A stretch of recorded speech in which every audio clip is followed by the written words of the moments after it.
Good morning, everyone. I note that the hour has come, that a quorum of this council is present. City Council will now come to order. I'm asking for all members to please take your seats. Visitors will retire to the seats outside the rails. Before proceeding, I will ask all those present to please set your cell phones to silent and/or vibrate, and please take all sidebar conversations outside of the council chambers. To give our invocation this morning, the chair recognizes Rabbi Isabel D. Cohn, Inc., Senior Rabbi and Executive Director of the Drexel University, Hillel. She is here today as a guest of Councilmember Curtis Jones, Jr. I will ask all members and guests to please rise. Good morning, everyone. Thank you so much, Councilman Jones, for having me here today at this particularly auspicious time for the Jewish community, just the day after our new year, and within the 10 days that we call the days of awe between Rosh Hashanah and Yom Kippur, days that call upon our Jewish community to look at the world and our own deeds with a level of humility, with a level of grace, with a level of honesty and recognition, but also wondrous opportunity at the holy work we have to do of doing just a little bit better in the next year. I hope that many of us are able to take those blessings of newness into this day's work and into all of the work that comes for the rest of this year together. I want to first recognize that every person gathered here today finds centering, connection to purpose and meaning in the world differently. So I invite you to take this moment of invocation in whatever way your heart or religious traditions might guide you. As we mark the opening of our Philadelphia City Council's public meeting, we are called upon to offer gratitude for all who have supported us to reach this moment and humbly request blessings to guide the continued work of our City Council. We thank the hundreds of maintenance, facilities, and security staff members who keep our majestic and historic City Hall running, that we may gather here today. We offer gratitude to the dozens of staff members who keep the offices of each of our City Council members running smoothly and responsively. We offer thanks to the thousands of city workers whose diligent service keeps our city safe, our streets clean, and provides the myriad services needed for our city to thrive. And we offer gratitude for all of the citizens and residents of Philadelphia who have elected our mayor and council members and entrusted them to lead with wisdom and humility. May their faces, names, and stories ever be at the forefront of the minds of all gathered here today. This morning, as our council opens the weekly meeting, we ask the source of blessing to bless our council and the work of our city's government. May bold vision, wise counsel, and generosity of spirit guide your decision-making. May you be blessed with the patience, discernment, and humility to bring the city into an era of continued health, safety, dignity, and prosperity for all who live within its borders. May you find inspiration from the fields that animate so much of our city's life and economy. May you be blessed with the innovative energy of the sciences, the entrepreneurial spirit of industry, the curiosity of education, and the creativity of the arts. May the lives and legacies of those who you will honor at today's meeting confer honor and blessing onto the work of this council. May you merit to lead with listening hearts, hearts that work to discern good from evil, hearts open to new ideas and perspectives, hearts willing to hear the hard things, hearts that seek to hear all Philadelphians and not just those with the loudest voices. May you be blessed with the courage to stand up for our city when others seek to tear it down. May you have the strength to tackle the hardest challenges and the wisdom to know when apology, compromise, and course change are the best course of action. In the Jewish community from which I hail, we begin all of the sacred work of governance with a blessing. Baruch atah Adonai Eloheinu melech haolam asher kidshanu b'mitzvotav v'tzivanu la'asok b'tzorchei tzibur. How full of blessing you are, Eternal One, life breath of all the universe, who has set upon us the sacred task of attending to the needs of our community. We say amen. Amen. The chair thanks the rabbi for the invocation. Council will now be at ease.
The next order of business is the approval of the journal of the meeting of Thursday, September the 18th, 2025.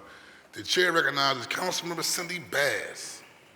Thank you, Mr. President. I move that the journal of the meeting of Thursday, September 18th, 2025 be approved. Is there a second? It has been moved and properly seconded that the journal of the meeting of Thursday, September the 18th, 2025 stand approved. All in favor will indicate by saying aye. Those opposed, the ayes have it, and the journal is approved. The next order of business is request for leave of absence, and the chair recognizes Councilmember Bass. Thank you, Mr. President. On behalf of the majority, a leave of absence is requested for Councilmember Gilmore Richardson, Councilmember Thomas, and Councilmember Gauthier. The chair thanks the council member, and leave will be granted. The chair recognizes Councilmember Brooks. Thank you, Council President. On behalf of the minority, there is one request for leave of absence today on the behalf of Minority Whip Nicholas O'Rourke. Thank you very much. The chair thanks the council member, and leave will be granted. The chair now recognizes Deputy Whip Cindy Bass for a motion concerning certain legislative matters that may arise during the course of today's session of council and that were not listed on the calendar circulated prior to today's council session. Thank you, Mr. President. I move that any of the following matters, if considered today, may be added to the agenda for this session of council, and, as required by law, subsequently published on an amended agenda after the consideration of those matters. Resolutions authorizing hearings, amendments to bills on first reading, the reconsideration of a bill vetoed by or recalled from the mayor, amendments to bills recalled from the mayor, resolutions taking substantive action to be voted on in this session, a motion to withdraw a bill or resolution that is not on the calendar, and a motion placing a bill or resolution on or returning a bill or resolution from the suspension calendar that is not listed on today's calendar. The purpose of this motion is to provide the public with notice concerning possible actions by council that arose too late to be included on the calendar that was published prior to today's session. It has been moved and properly seconded that the legislative matters stated by Councilmember Deputy Whip Cindy Bass may be added to the agenda for today should those matters arise during the course of this session of council. All those in favor will signify by saying aye. Those opposed, the ayes have it, and the motion carries. The chair will dispense with the regular order of business to recognize the guests and visitors joining us in chambers this morning. On behalf of all members of City Council, I welcome you to our council session. We appreciate your taking the time to join us as we attend to the legislative affairs of our great city. We certainly invite you to come again. At this time, the chair recognizes Councilmember Dr. Anthony Phillips, who will present a resolution on my behalf congratulating the School District of Philadelphia, the developer of the Bellwether District HRP Group, Arco Designs Bill, Clayco Corporation, and the General Building Contractors Association for their collaboration to fund driver education courses for school district, career, and technical students, with Dr. Tony Wallaton and Mia Fioravanti and those accompanying them. Please join the council member at the podium.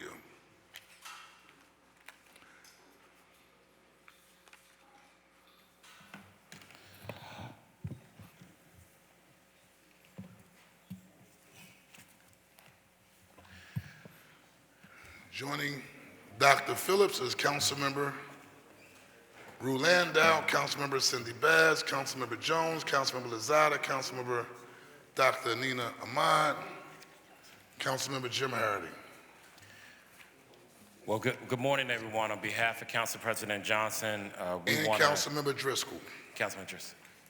Well, good morning, everyone. On behalf of Council President Kenyatta Johnson, we are glad to support the work of the School District of Philadelphia and their career and technical educational students and the work that they do to prepare students for careers in those fields.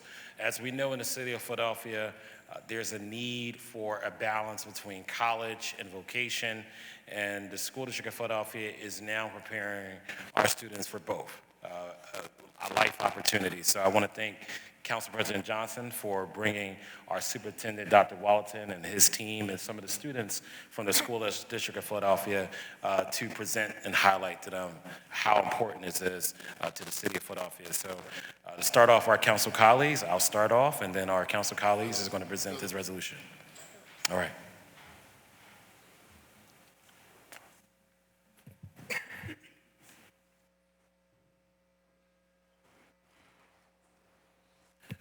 We would like, I just received a note that I think that's really important for us to share. We would like to thank the City Council for this resolution. Here are some of the numbers that they achieved. To date, 75 students completed the school district's driver education program. 50 students are taking the written test to obtain their driver's permits, and some students have received their permits and are now learning to drive. What we're doing today is highlighting what the school district is doing to promote driver's ed, which to help provide young people with the necessary preparation to attain their driver's license. And we do know how important this is as a barrier in the city of Philadelphia, because a lot of our neighbors have been complaining about how people are driving. And so if they learn early how to properly drive by great instructors, we may be able to ensure the safety of our residents and also safety of, the drivers themselves. So thank you so much for sharing that. All right, to begin, congratulating the School District of Philadelphia, the developer of Bellwether District HRP Group, Arco Design Bill, Clayco Corporation, and the General Building Contractors Association, GBCA, for their collaboration to fund driver education courses for the school district, career, and technical education students. Whereas the School District of Philadelphia offers career and technical education, CTE, to prepare students for careers in fields that include construction, manufacturing, and design. And whereas CTE programs help bridge the transition between school and employment by providing hands-on training, developing soft skills, and allowing students to earn industry credits, certifications, and college credits so they can continue towards a certification or college degree. And whereas CTE programs are vital to providing young people with essential work experience and a path to a family-sustaining career. And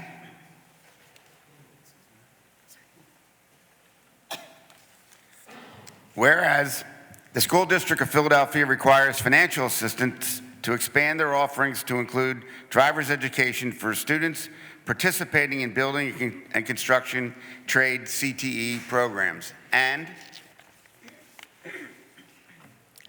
Whereas CTE construction trade students need driver's licenses to qualify for opportunities such as equipment operator, field technician, and apprenticeships in the building trades, and whereas a driver's license is essential for students to enter transportation-based careers that offer a living wage, and whereas the School District of Philadelphia, the HRP Group, and its partners have collaborated to provide driver's education courses and funding for junior driver's license permits, thereby reducing barriers for over 200 graduating students entering careers in construction, manufacturing, or design. And whereas funding will ensure that CTE programs align with workforce entry requirements. Now, therefore, be it resolved, the Council of the City of Philadelphia hereby congratulates the School District of Philadelphia and HRP Group and its partners on their collaboration to provide driver education courses and junior driver permits to CTE students, and What she said. further resolved that an engrossed copy of this resolution is presented to the School District of Philadelphia Career and Technical Education Program, HRP Group, ARCO Design Build, CLACO, and the General Building Contractors Association as evidence of the sincere appreciation and gratitude of this legislative body.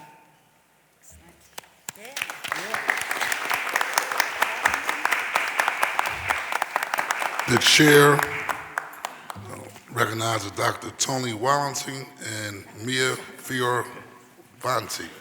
But before I let Dr. Wallington begin his remarks, I do want to acknowledge my chief of staff, John Christmas, who saw that there's a barrier when it comes to young people when they apply for apprenticeships with the trades. And one of the barriers were, do these young people have a license, right? A clean urine, that's number one, y'all. So if you're smoking that ooh-wee, clean urine, and also a license. And so he said, let's put together a program that will break down the obstacles and barriers for our young people. And so I just want to acknowledge John Christmas for taking the lead and coming up with this idea. The chair recognizes School District of Philadelphia Superintendent Dr. Tony Wallington. Thank you. Good morning, President Johnson, Council Member Dr. Phillips, and all members of Council. Thank you for your resolution and the opportunity to speak to you this morning. I'm joined this morning by one of our star students, Joseph, a student at Lincoln High School. Ask him to come a little closer. Give him a round of applause. As well as Dr. Jermaine Dawson, Deputy Superintendent of Academics. If he'll come a little closer. Assistant Superintendent Tim McKenna, ask him to come a little bit closer. And certainly our wonderful Executive Director of Career and Technical Education, Michelle Armstrong, if you'll come a little bit closer. Give them a big round of applause. Thank you. We're here to share with you this morning that career and technical education is alive and well in the School District of Philadelphia. We're excited because for 3 straight years, our career and technical education students have earned more than 3,000 industry certifications, making them college and career ready.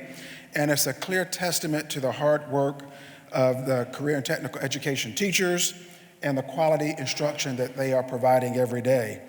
Now it's time for us to go the extra mile and ensure that our students are truly ready to step into the workforce. In our 5-year aggressive strategic plan, Mr. President, entitled Accelerate Philly, we committed ourselves to identifying ways to improve access to underserved and underrepresented students so that they can have all of the training and the development necessary to go out into the workforce in our great city and be prepared for college and careers. And the Driver's Education Pilot Program is a clarion example of how we're centering equity, which is one of our core values in the strategic plan in the school district. We're providing work-based learning opportunities within the city and making it easy for students to get to jobs of their choice, whether it's in their neighborhood or somewhere else in the city. So this program provides highly qualified, certified students the opportunity to have access, making sure that they are qualified to drive themselves to and from work, and to operate machinery, which is a requirement for a number of jobs in the city of Philadelphia. As Council Member Dr. Phillips mentioned, 75 students in the construction and auto programs have completed their driver's education program, and 50 students are in the hopper getting their driver's permit. We have others who have received their permit already, and our partners at Education for Educators have assigned them to a driving school, and we're really excited about that. I'm glad they're doing a driving school because when I first went to get my driver's license, Mr. President, I'm not ashamed of the fact I didn't study and I failed the test the first time. So we're going to make sure, you had to wait 2 days before you could go do it again. So, okay. Don't hold it against me, sir. We also, Mr. President, we also want to say a special thank you to you as Council President, Council members, the Bellwether District, HRP Group, ARCO Design Build, Clayton Corporation, Everybody Builds, the General Builders Contractors Association, and again, all of the members of City Council, and to you, Mr. President. It is our goal that when our young people leave the School District of Philadelphia, that they will be college and career ready so that they can be prepared to imagine and realize any future that they desire. Thank you for this opportunity to speak before you this morning. And again, thank you for your support of the School District of Philadelphia and very fine students like Joseph here. Good morning and thank you. Thank you. Mia Fioravante, HRP Hilco Group. Okay.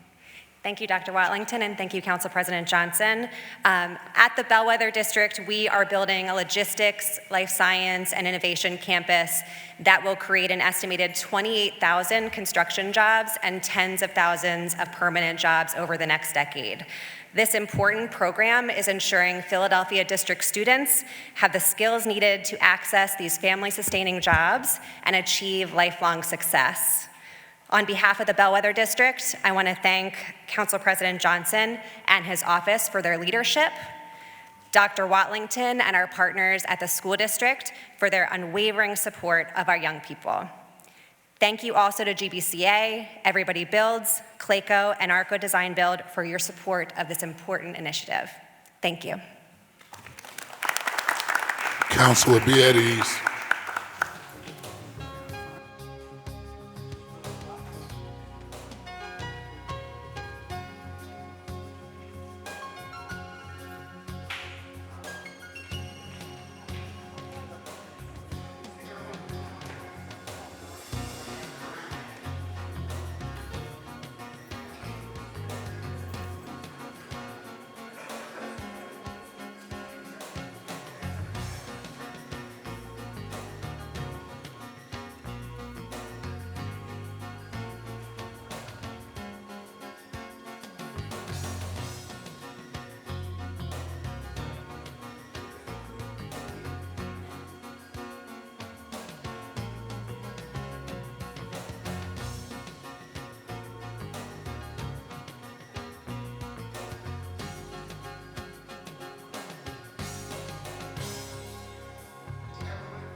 At this time, the chair recognizes Deputy Whip, Councilmember Cindy Bass, who presented a resolution honoring and commending Philadelphia Anti-Drug, Anti-Violence Network, known as PAN, for its proactive efforts to ensure the safety of youth and families in the 8th Councilmanic District recreation centers and celebrating their success in maintaining violence-free zones through the implementation of the Play It Safe in the 8th initiative. With George D. Mosey Jr. and those accompanying him, please join the council member at the podium.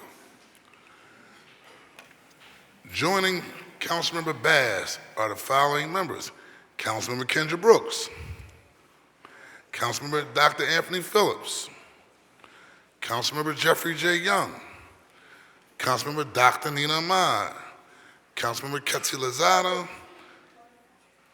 Councilmember Jim Harity.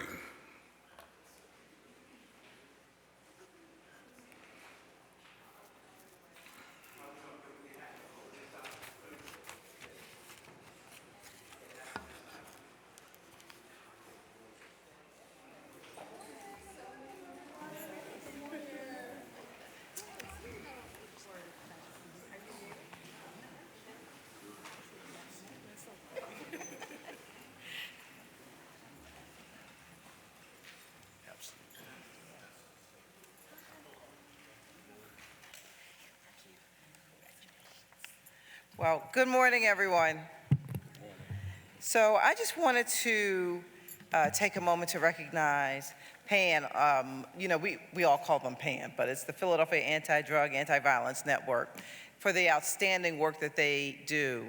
And this summer, we unveiled a new program called Playing It Safe in the 8th, which was really aimed to eliminate violence in our recreation centers. And so we were in 4 recreation centers in the 8th Council District, and I'm happy to report that we didn't have any incidents while they were there. So I think that that deserves a round of applause for the work that they did. This was really about making sure that people understood that, first of all, violence is never accepted. But conflict is going to happen. People are going to have disagreements. People are going to have not necessarily a meeting of the mind. But how we handle that, conflict resolution, is just so very important. And so, again, we just wanted to bring them forward and tell them how much we appreciated the work that they did over the summer months. And I'm hopeful, Mr. President, that we'll have funding to be able to expand this throughout the entire city of Philadelphia, because they did just such a phenomenal job. So thank you so much to everyone who is here from PAN. And we have a resolution honoring and recognizing them, and so we'd like to present that this morning. And so it reads, honoring and commending Philadelphia Anti-Drug, Anti-Violence Network, PAN, for its proactive efforts to ensure the safety of youth and families in the 8th Councilmanic District's recreation centers, and celebrating their success in maintaining violence-free zones throughout the implementation of the Playing It Safe in the 8th initiative. Whereas playgrounds and recreation centers across Philadelphia have long served as vital community spaces, fostering connection, physical activity, and joy for children and families. And whereas, despite an encouraging citywide decrease in homicides and shootings in 2025, incidents of gun violence at playgrounds have increased, underscoring the urgent need for localized public safety interventions, particularly for Philadelphia's youth. And whereas in the spring of 2025 alone, Philadelphia experienced several cases of violence involving teenagers at playgrounds and recreation centers, leaving communities traumatized and demanding change. And whereas, in response to these challenges, Playing It Safe in the 8th was developed, a bold and proactive violence prevention strategy aimed at transforming recreation centers in the 8th District into safe, supportive, and resilient community spaces. And Playing It Safe in the 8th established community partnership hubs at 4 pilot sites: Jerome Brown, Happy Hollow, shout out to my cousin Pooh Allen, Lonnie Young, and Belfield Recreation Centers, bringing together trained violence intervention specialists from the Philadelphia Anti-Drug, Anti-Violent Network, also known as PAN. And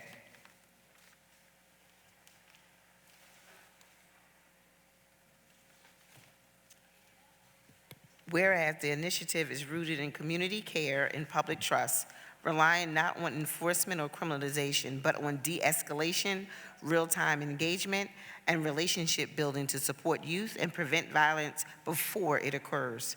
Whereas, since the implementation of Playing It Safe in the 8th, there have been no reported incidents of violence at any other participating recreation centers, demonstrating the program's effectiveness in creating true safe havens for families. And whereas Playing It Safe in the 8th reflects the power of collaboration among city agencies, community organizations, and law enforcement, and serves as a promising model for public safety efforts across the city of Philadelphia. Now, therefore, be it Resolved by the Council of the City of Philadelphia, hereby honors and commends the Playing It Safe in the 8th initiative for its visionary leadership, community-centered approach, and measurable success in keeping Philadelphia's recreation centers safe, welcoming, and free of violence. And just a few highlights, Mr. President, before we bring up our speaker. I wanted to mention also, again, Lonnie Young Recreation Center, which is in Germantown, Jerome Brown, which is in Tioga, Belfield, which is in Somerville, and Happy Hollow, which is also in Germantown. There were no reports of gun violence since the program began its launch, and is supported by a team of credible messengers. It not only addresses gun violence, but also provides opportunities for individuals returning home, helping them find meaningful and purposeful employment. They also provide mentorship and active guidance and mentoring for young people in the community, fostering a safer and more constructive environment. And for all of these reasons and so many more, let's give Pan a big round of applause. Thank you. Mr. George D. Mosey, the floor is yours, sir. Good morning, everyone. Council President Johnson, members of council, all the guests and friends who are present. On behalf of the Philadelphia Anti-Drug, Anti-Violence Network, thank you for honoring the men and women of our Community Crisis Intervention Program. We're honored to be a part of the wonderful Playing It Safe in the 8th initiative. Give that initiative a hand. If I may, let me just say a word or two about the men and women who are standing behind me. You've heard that they're referenced as credible messengers, and that credibility refers to the fact that they've lived lives that are consistent with the lives of the people that we're trying to reach. That credibility is very, very important, but without two additional ingredients, they wouldn't be effective. The first is that they're courageous. And some of you may assume that I'm talking about the courage that it takes to go into some of the toughest neighborhoods in Philadelphia, but I'm not talking about that. I'm talking about the courage to speak to people that nobody else wants to talk to. They open doors to relationships that have been lost. People are isolated, insulated in places that are in plain view because nobody will talk to them. That's not the people standing behind me. They have the courage to do just that. The second thing is that they need to care. I can't tell you how many times my staff people have come to me and said, I wish somebody had stepped to me, had spoken to me like I'm able to speak to people now. It would have changed my life. And while I'm talking about courage and caring, let me just say that the 8th Councilmatic District is blessed to have Cindy Bass.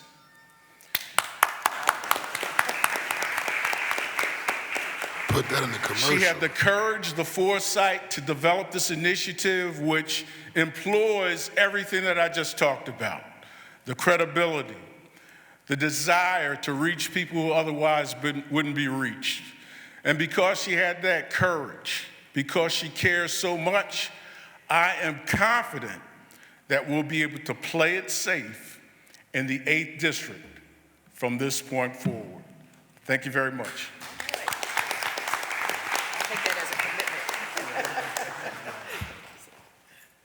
Before council at ease, I just want to also just acknowledge this team, because also beyond the 8th, they do come down to the 2nd. Every time there's a homicide, there's a shooting, we call Pan to engage in Peace Not Guns Walk, where we're engaging community members and providing a sense of hope to the neighbors in the neighborhood when someone is murdered. And so I do just want to applaud your efforts and keep up the good work. Let's give another round of applause, y'all. This is what you call investment on boots on the ground. So good job. Play it safe in the 8th. Council will be at ease.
At this time, the chair recognizes Chairman of the Labor Committee, Councilmember Jim Harity, who will present a resolution recognizing September as National Recovery Month and honoring the strength of those impacted by addiction.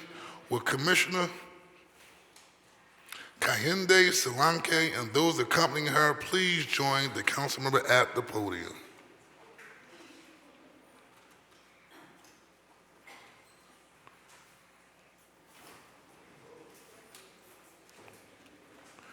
Joining Member Harity is Councilman Ketty Lozada, Councilmember Jeffrey J. Young, Chair of our Health Committee, Councilmember Dr. Nina Ahmad, Councilman Rue Landau, Manali Kendra Brooks, and Councilmember Dr. Anthony Phillips.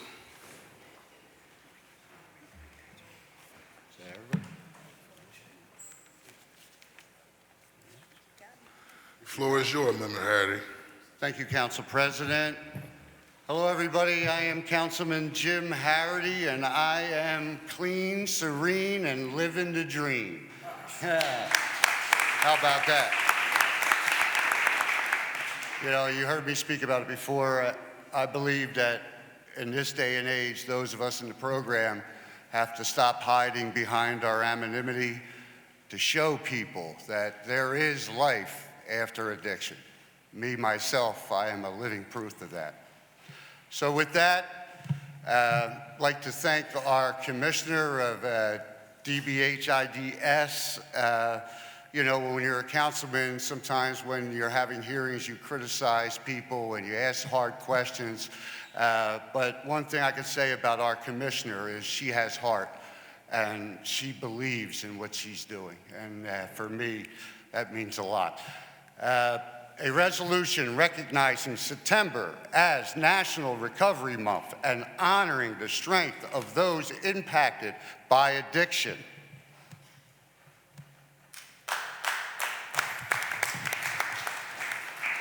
Whereas National Recovery Month is observed every September to increase awareness and understanding of mental health and substance use disorders, and Substance Abuse and Mental Health Services Administration states that National Recovery Month began in 1989 to help recognize and support new recovery practices with studies to help make recovery safe and available to all. And whereas, according to data collected by the Centers for Disease Control and Prevention in 2024, there were an estimated 80,391 deaths due to drug overdoses, with 1,052 unintentional overdoses occurring in Philadelphia. And whereas addiction has touched the lives of countless families in Philadelphia and across the nation in more ways than one, the National Institute on Drug Abuse estimates that between 2011 and 2021, 321,566 children in the United States lost a parent to drug overdose. And according to the National Center for Fatality Review and Prevention, from 2018 to 2022, 985 deaths in children ages 1 to 17 years old due to opioid ingestion. And whereas the City of Philadelphia remains committed to supporting prevention, treatment, recovery programs, and community resources that save lives and offer hope. According to Pennsylvania State Rehabs, in the City of Philadelphia alone, there are around 80 recovery centers and programs, each offering a variety of treatment options, including inpatient, outpatient, partial hospitalization programs, detox, aftercare, and more. And whereas neighborhoods with our most vulnerable populations like Kensington, North Philadelphia, Glenwood, Fairhill, and others have been hit hardest by the opioid epidemic, marking a drastic increase in overdoses over the past decade compared to other major metropolitan cities. And whereas National Recovery Month is an opportunity to renew the conversation around addiction, reaffirm our support for Philadelphians currently struggling, and shed new light on legislation and policy that can improve these conditions. Now, therefore, be it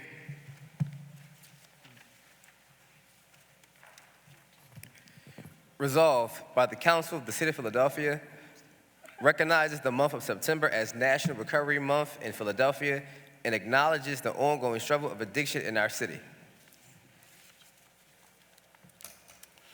Further resolved that an engrossed copy of this resolution be presented to recovery providers at a future session of council as a symbol of the profound respect and admiration felt by this legislative body and the citizens of Philadelphia.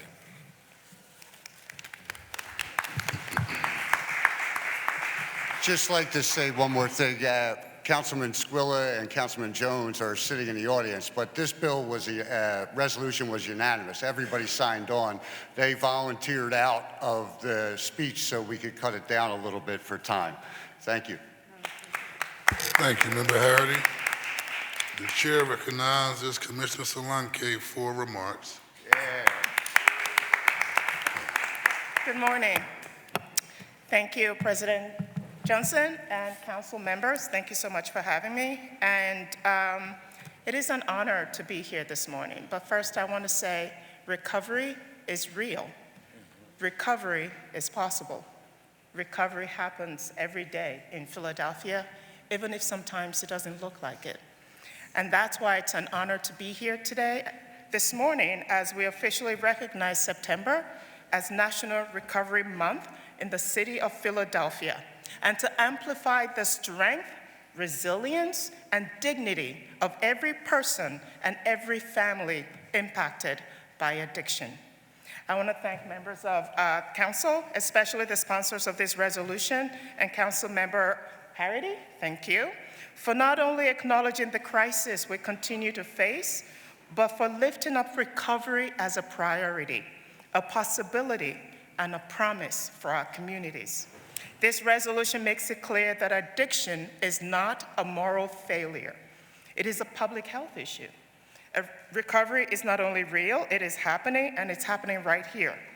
In communities like Kensington, Fairhill, Glenwood, and beyond, we can see the pain of addiction, but we also see the courage. We see the hope, and see the tireless work being done by our city leaders, our community organizations, our providers, peer specialists, families, and the hard work of those individuals who are walking the path of recovery, often against very incredible odds. At DBHIDS, we believe that recovery is for everyone, and we are committed to ensuring everyone has access to the resources, care, support they need to recover and to thrive, no matter who they are or where they live.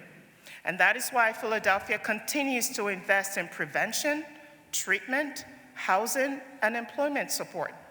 And so as we officially mark September as National Recovery Month in Philadelphia, we're renewing our commitment at DBHIDS to reduce stigma, expand access, and honor the stories of those who have fought and continue to fight for recovery. To everyone impacted, we see you, we believe in you, and we walk with you. I also want to remind everyone that on Saturday, September 27th, there is a Wellness Expo celebrating recovery. And thank you again, Councilman Hardy, I don't see you, there you are, for hosting this event on Saturday. Thank you, and thank you for having me. Council will be at ease.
The next order of business is communications. The chair requests that the Sergeant at Arms deliver the messages from the mayor to the chief clerk. Will the chief clerk please read the messages from the mayor and any other communications in her possession? To the President and members of the Council of the City of Philadelphia, I'm submitting herewith for the consideration of your honorable body an ordinance amending Chapter 10-700 of the Philadelphia Code entitled Refuse and Littering to require locking dumpsters all under certain terms and conditions. An ordinance authorizing the City of Philadelphia to construct, own, and maintain right-of-way encroachments in various parts of the city under certain terms and conditions. An ordinance amending Title 14 of the Philadelphia Code entitled Zoning and Planning by clarifying certain provisions related to mixed-income housing, revising the quality standards for affordable units within mixed-income developments, and making related technical changes all under certain terms and conditions. And an ordinance authorizing the Commissioner of Public Property, on behalf of the city, to acquire fee simple title or a lesser interest in real estate by purchase, dedication, donation, condemnation, agreement in lieu of condemnation, or otherwise, in certain parcels of land along the Schuylkill River and the Wissahickon Creek, together with all improvements thereon, and all associated easements and appurtenances for public recreational purposes, all under certain terms and conditions. And a resolution appointing Mark Graff to the Board of Directors for the Old City Special Services District. and that pursuant to sections 4-604 and 2-307 of the Home Rule Charter, I am today transmitting to the Council the recommendation of the City Planning Commission on the following bills. Bill number 250604, approval with amendments. Bill number 250606, not for approval. Bill number 250710, 250716, 250724, and 250725 approved. And that I am pleased to advise you that on September 24th, 2025, I signed the following bill, which was passed by Council at its session on September 11th, 2025. Bill number 250333. Council President, there are no further communications in my possession. Thank you very much. The messages will be printed in the Journal. The next order of business is the introduction of bills and resolutions. The chair recognizes Councilmember Dr. Anthony Phillips. Good morning, Council President. Good morning, residents of Philadelphia. I have one bill for introduction today. Thank you very much. Will the Chief Clerk please read the title of the bill? An ordinance amending Title 14-602 entitled Use Tables by prohibiting drug paraphernalia sales in certain industrial districts, all under certain terms and conditions. This bill will be referred to the appropriate committee. The chair recognizes Councilman Curtis Jones, Jr. Mr. President, colleagues in the listening audience, today I have three bills, one introduced on your behalf and two privileged resolutions. Thank you very much. Will the Chief Clerk please read the title of the bills and resolutions? An ordinance authorizing the Commissioner of Public Property on behalf of the city to acquire fee simple title or a lesser interest in real estate by purchase, dedication, donation, condemnation, agreement in lieu of condemnation, or otherwise in certain parcels of land along the Schuylkill River and the Wissahickon Creek, together with all improvements thereon and associated easements and appurtenances for public recreational purposes, all under certain terms and conditions. This bill will be referred to the appropriate committee. And an ordinance amending Title 14 of the Philadelphia Code entitled Zoning and Planning by revising and clarifying certain provisions and making technical changes to text that has expired, all under certain terms and conditions. This bill will be referred to the appropriate committee. And an ordinance amending Section 14-524 of the Philadelphia Code entitled 4th District Overlay District by clarifying allowed uses, all under certain terms and conditions. This bill will be referred to the appropriate committee.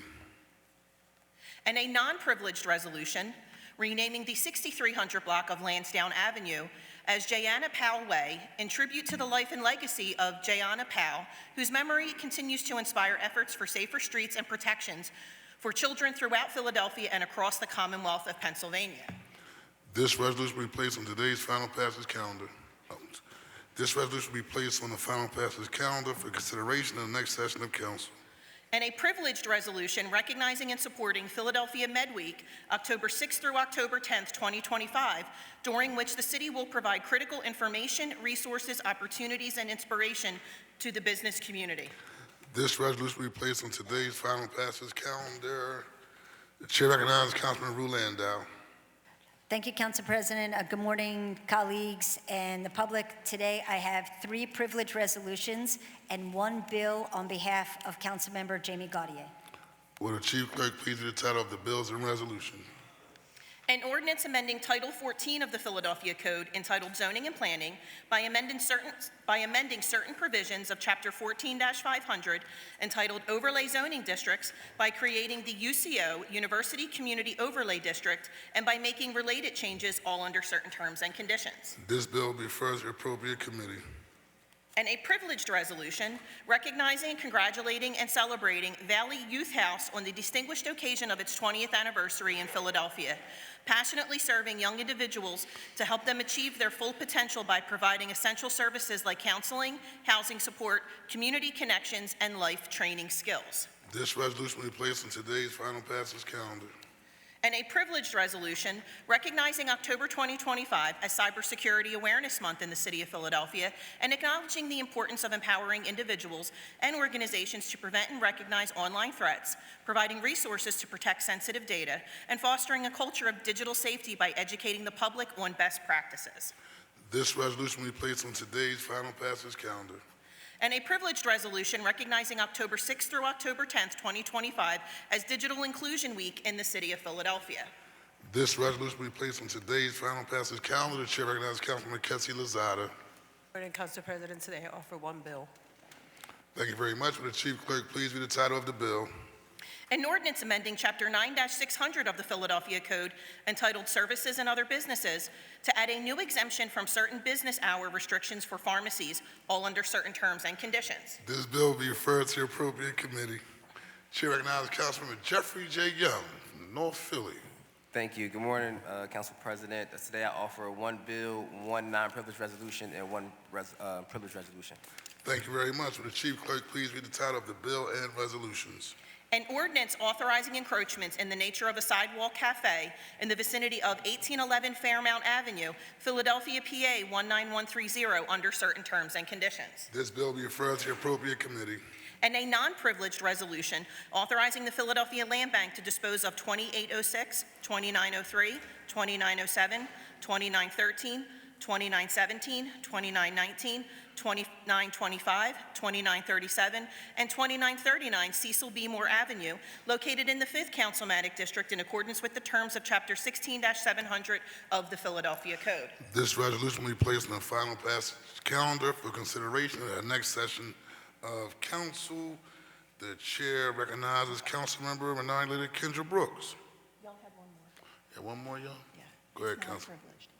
Go ahead, Chief Clerk. And a non-privileged resolution also naming the 1200 block of Cree Street as Bon Baton Way. This resolution will be placed on the final passage calendar for consideration in the next session of council. The chair now recognizes Minority Leader Kendra Brooks. Oh, I'm sorry, I have one privileged resolution to introduce today. Thank you very much. Will the chief clerk please read the title of the privileged resolution? A privileged resolution recognizing September as National Senior Center Month in the city of Philadelphia, honoring the Philadelphia Corporation for Aging, PCA, and the city's senior centers for their exceptional service and support to older adults, and uplifting this year's National Council on Aging theme, Powering Possibilities, Flip the Script. This resolution will be placed on today's final passage calendar. Chair recognizes Councilmember Jim Harity. Good morning, Council President. I have no bills or resolutions today, sir. Thank you. Chair recognizes Councilmember Mike Driscoll. Mr. President, I offer no bills or resolutions today. Chair recognizes Councilmember Mark Squillo. Thank you, Mr. President. I offer 3 bills and 3 resolutions, 1 privileged, 1 non-privileged, and 1 on your behalf. Thank you very much. Will the chief clerk please read the title of the bills and resolutions? An ordinance authorizing the Commissioner of Public Property to acquire on behalf of the city fee simple title or a lesser interest by purchase, dedication, donation, condemnation, agreement in lieu of condemnation or otherwise, for the purpose of making, enlarging, connecting, extending, operating, and maintaining public parks for recreational use, certain parcels of land generally bounded and located between Vine Street, Fairmount Avenue, 8th Street, and 12th Street, together with all improvements thereon, and all associated easements and appurtenances, and to lease the property or a portion thereof to the Center City District, all under certain terms and conditions. This bill will be referred to the appropriate committee. And an ordinance amending Title 14 of the Philadelphia Code entitled Zoning and Planning by revising and clarifying certain provisions and making technical changes to the text that has expired, all under certain terms and conditions. This bill will be referred to the appropriate committee. And an ordinance authorizing various encroachments in the vicinity of 113 through 17 Washington Avenue, Philadelphia, PA 19147, under certain terms and conditions. This bill will be referred to the appropriate committee. And a privileged resolution honoring and recognizing the life and legacy of Philadelphia Flyers goaltender and Hockey Hall of Fame Bernie Parent on the occasion of his passing for his outstanding contributions to the sport of hockey and the Philadelphia community. This resolution will be placed on today's final passage calendar. And a privileged resolution designating the week of Sunday, October 12th through Saturday, October 18th, 2025 as Italian American Heritage Week in the city of Philadelphia. This is done in celebration of the countless contributions Italian Americans have given to our country and honoring Bob Pentano as Grand Marshal of the 2025 Philadelphia Italian American Heritage Parade. This resolution will be placed on today's final passage calendar. And a non-privileged resolution also appointing Mark Graff to the Board of Directors for the Old City Special Services District. This resolution will be referred to the appropriate committee. The chair recognizes Councilmember Deputy Whip Cindy Bass. Thank you, Mr. President. I offer two privileged resolutions, one on your behalf, and two bills, one on your behalf. Thank you very much. Will the Chief Clerk please read the title of the bills and resolutions?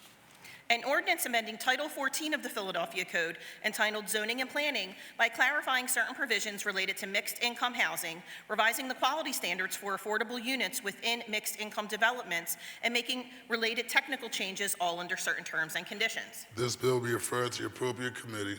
And an ordinance to amend the Philadelphia zoning maps by changing the zoning designations of certain areas of land located within an area bounded by Ardley Street, East Sedgwick Street, the SEPTA Chestnut East Line, and East Gorgas Lane.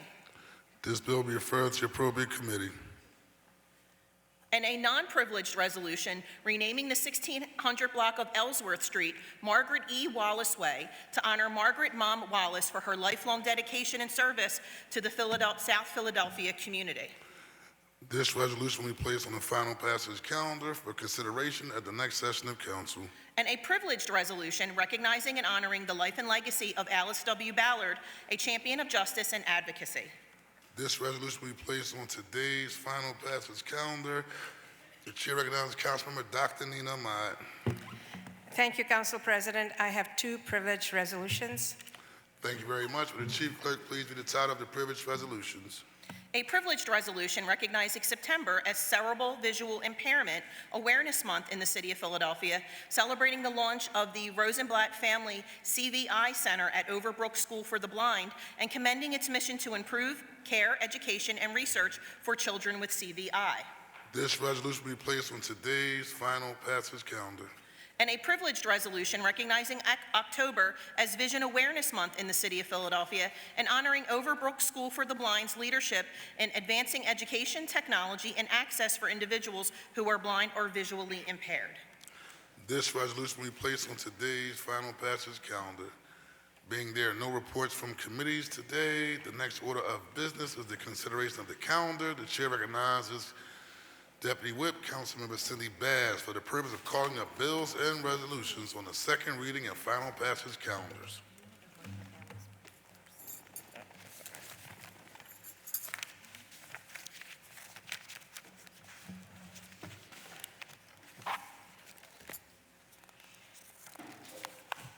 Thank you, Mr. President. The following bills and resolutions are being called up from the second reading and final passage calendars today. Numbers 250731, 250733, 250751, 250775, 250776, 250777, 250779, 250780, 250785, 250788, 250791, and 250373A. And the following bills and resolutions on the calendar are being held at 250303. Thank you, Mr. President. Thank you. Before considering these bills and resolutions, we will consider public comment as follows. Your public comment must consider matters on the second reading and final passage calendars for possible action at today's council session.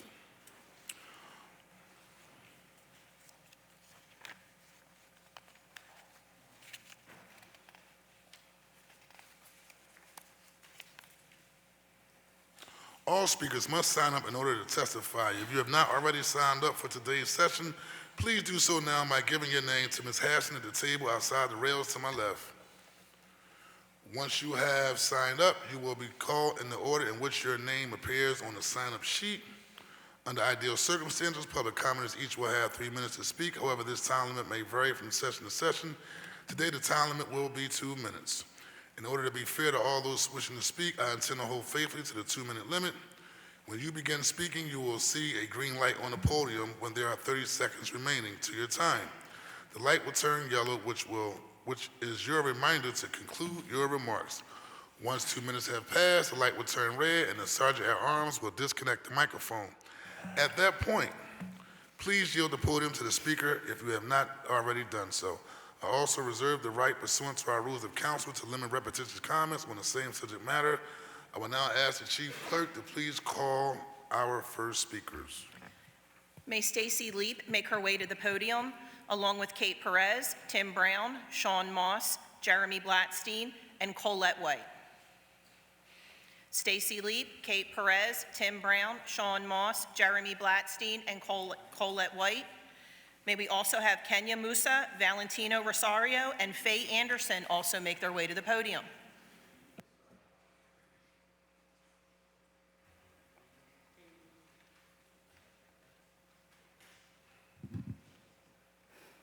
I'm Kate Perez, and as we condemn Trump sending out the National Guard, let's remember our own mayor considered calling in the National Guard to help sweep Kensington.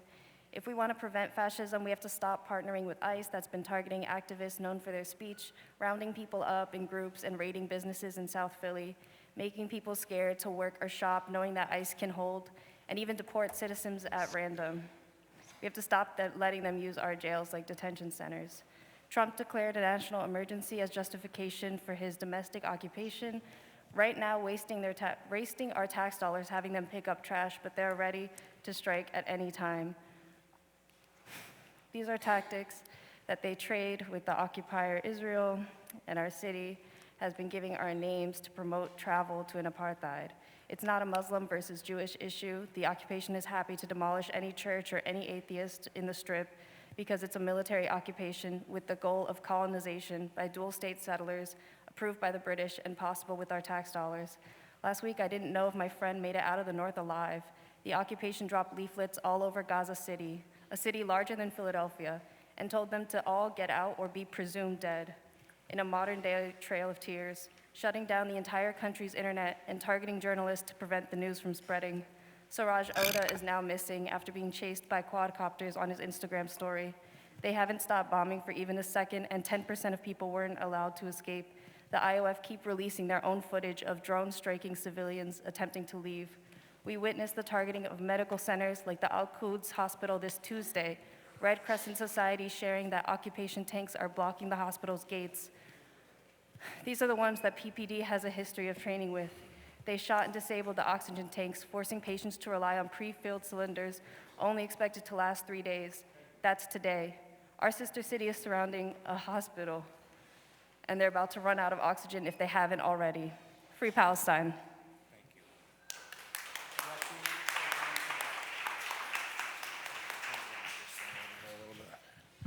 Can you hear me? Thank you for the opportunity to speak today. My name is Tim Brown. I'm the organizing director for Philly Neighborhood Networks.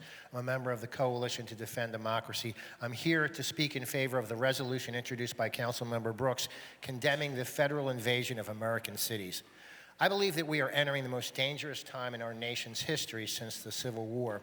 During that war, we had a president who actually believed in democracy. Today, we do not. And so our nation finds itself at an inflection point. The National Republican Party has surrendered to MAGA extremists. The Democrats are waving paddles and writing sternly worded letters. Meanwhile, this regime is steamrolling the Constitution and everything in its path. And last month, under false pretenses, this president ordered federal troops into the streets of Los Angeles and Washington, D.C. in a show of force. Make no mistake, this was a practice run for the rest of the nation, and this would-be dictator is looking for any excuse to declare martial law so he can send troops and loyalists into Philadelphia streets in time for the midterm elections. Now, here's a truth that nobody wants to hear but needs to be said out loud. Nobody is coming to save us. In a nation where we've become used to having a national government that kind of worked, all the usual safeguards have fallen away. There will be no cavalry riding to our rescue. The cavalry now works for the tyrant. So it is left to us to save ourselves. And this is a sobering and scary thought. But if we're going to survive this terrible moment, we must find our courage. And that courage starts with the passage of the Brooks Resolution to condemn the federal invasion of American cities. Let this resolution stand as a clear declaration of the intent of our elected officials that Philadelphia, the birthplace of democracy, stands up to bullies and tyrants. Thank you for your time.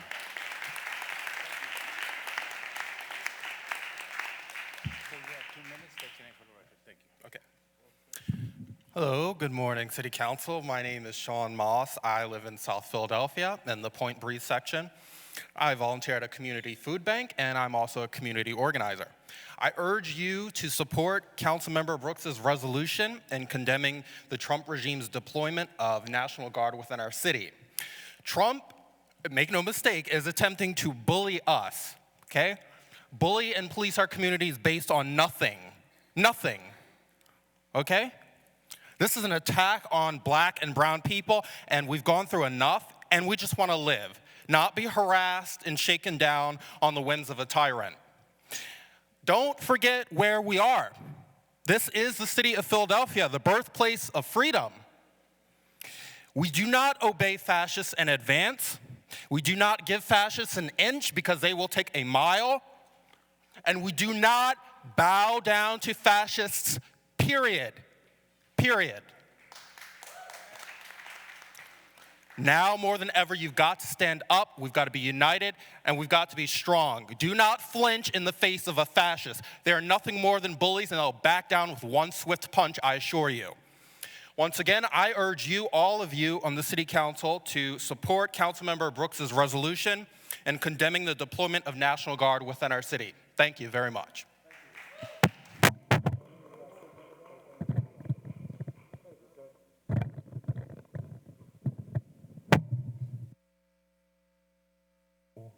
Hello, my name is Jeremy Gladstein. I'm here in support of Resolution 250751, removing land from the land bank. Land is frozen in the land bank right now. I urge each and every one of you to attend the next land bank meeting on October, it's the first Tuesday of October, to see the dysfunction that's happening of your land bank. If we're going to be serious about spending the $400 million or the $800 million and actually have a dent, the land bank is a big piece of that. You guys are spending money for Turn the Key. But if you allow members that are honestly elected by you guys to interfere with that, then there's no point of spending any money with the Turn the Key program. So you each want to go to your ribbon cuttings and say, hey, look at me, look at all these new Turn the Key homes. But you actually don't want to do the work to move the land out of the land bank. And realistically, all the roadblocks that you're putting up is actually hurting the minority developers that each and every one of you say you want to help and support. So there's a reason why nobody wants to interact with the land bank right now is because there's too much red tape. So I just would encourage each and every one of you to really take a deep look at the land bank of how it's set up if we're really going to get serious about moving land. And the last thing I was going to say is we're not talking about SEPTA anymore since I think that it's a little bit offensive, I guess, to some of you. I apologize if you don't like my challenge, but I'm going to say it one last time. We're talking about SEPTA! But that's the last time I'll be saying it. I really just want to say to you, each and every one of you, that the point of my challenge, right, was so you could see firsthand today what your constituents deal with. Not yesterday, not last year, not when you guys were growing up. I'm talking about today. Because there's issues with the quality of life with SEPTA today that I believe need to be addressed if, again, what we're talking about 2026 and just improving the system. So that was the only point of my SEPTA challenge. I apologize if it came across differently. I know, thank you, Councilman Jones, you're an OG. You rode the bus with me. I think you were a little offended that nobody recognized you except for your fly shoes. But again, thank you, ride the ride, and grow Philly 22 Millie. We have Colette White, Kenya Musa, Valentino Rosario, Faye Anderson, and McQueen Judith Robinson, Laura Weinbaum, Reverend Gregory Holston, Kate Rivera, and Paulette Cunningham also make their way to the podium. Good morning, council members. My name is Colette White. I'm for Positive Women's Network. I live all my life in the city of Philadelphia. I was born and raised here. I was born at PGH. I'm one of those folks, okay? I am here because I love this city. And I know that real safety comes from within our communities. Not from soldiers on the streets in my city. This is my city. Our communities Our neighbors have worked hard to lower violence, reduce incarceration in our neighborhoods and in this city, and created real opportunities for our young people, because that's where it begins now, and that's who it's going to harm.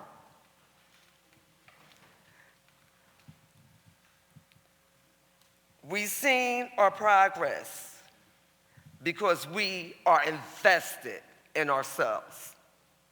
We are vested in our communities. I lived in every community in the city of Philadelphia. I just don't come from one community or one neighborhood.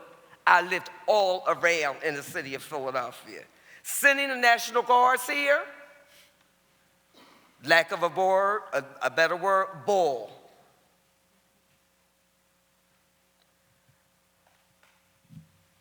The troops have no knowledge. They are not our city police.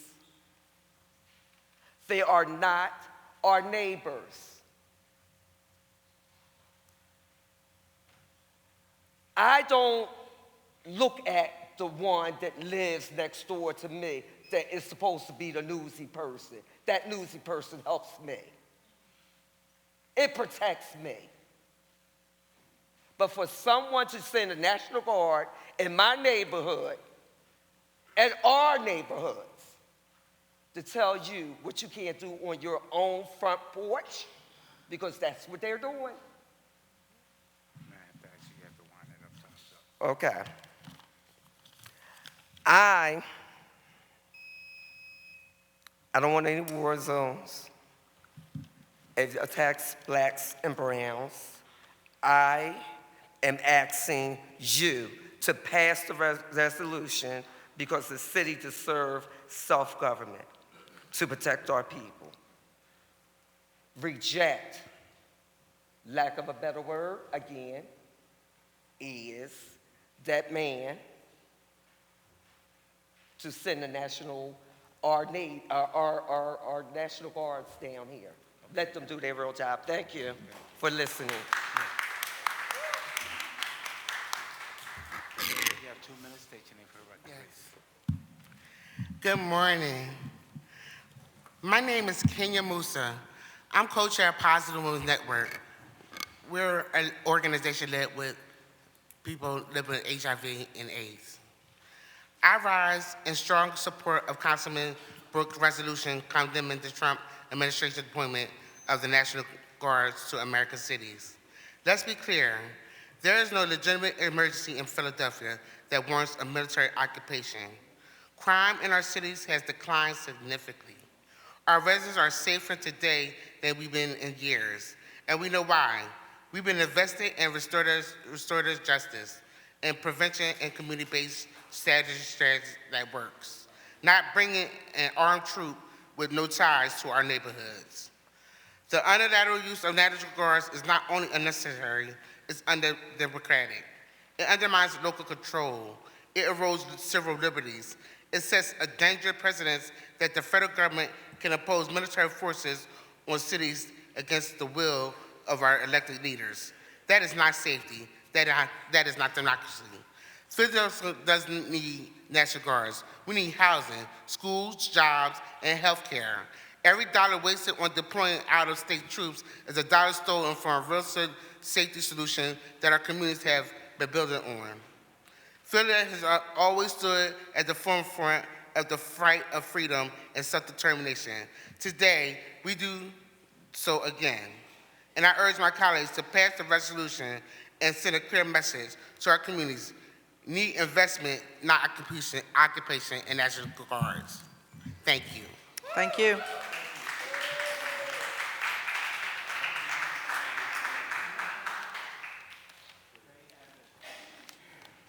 Okay. Hi, my name is Valentina Rosario. I'm with Positive Women's Network. Good morning to you all. I'm here to speak in fierce support of Kendra Brooks' resolution against the current president's power grab and sending troops into our cities. Let's be clear, sending troops into our cities is not going to keep us safe. It is here to intimidate us, to silence dissent, and to strip us of our rights to govern ourselves. Philadelphia doesn't need the National Guard. We need housing. We need better schools. We need jobs. We need access to health care, comprehensive health care. Every dollar wasted on deploying out-of-state troops is a dollar stolen from the real safety solutions that our communities have been building for years. The truth is, when the National Guard has been deployed in our cities, it's been discriminatory, chaotic, and harmful. Bringing them here would not make us safer. It would put our residents, especially immigrants, Latina, Black, and brown communities at greater risk. We are not a war zone. We are a city of people who care about one another, who know what safety actually looks like, and who refuse to be occupied. I urge this council to pass the resolution and stand with the people of Philadelphia against this authoritarian overreach. Thank you so much. Thank you. We have Faye Anderson, Queen Judith Robinson, Laura Weinbaum, Reverend Gregory Holston, Kate Rivera, Paulette Cunningham, May Esther Lee, Issa Pickett, Renee Cunningham, Sierra Ellison, and Lynn Landis make their way to the podium as well.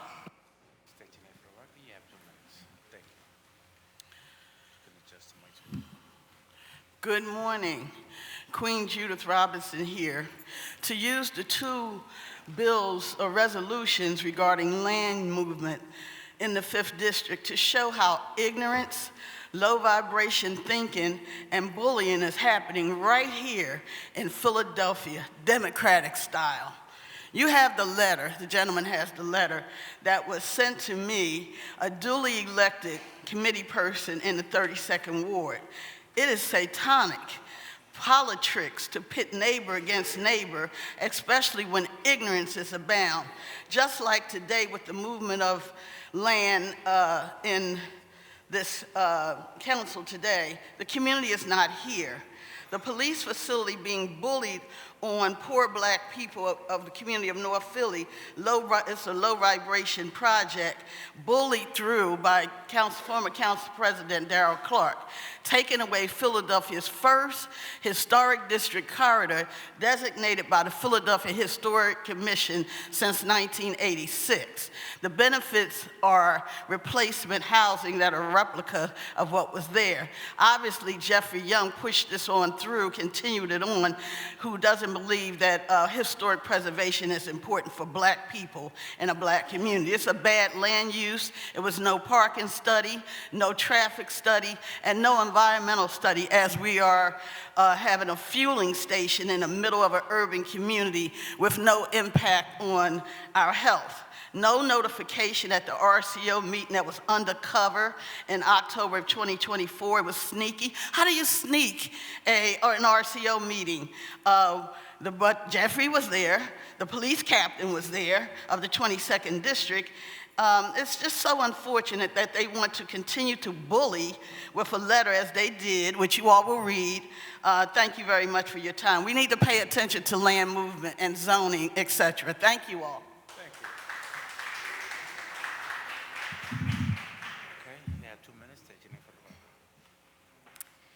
Good morning. My name is Laura Weinbaum, and I'm the Chief Operating Officer at the Philadelphia Corporation for Aging. It is a pleasure and an honor to be here this morning with you all.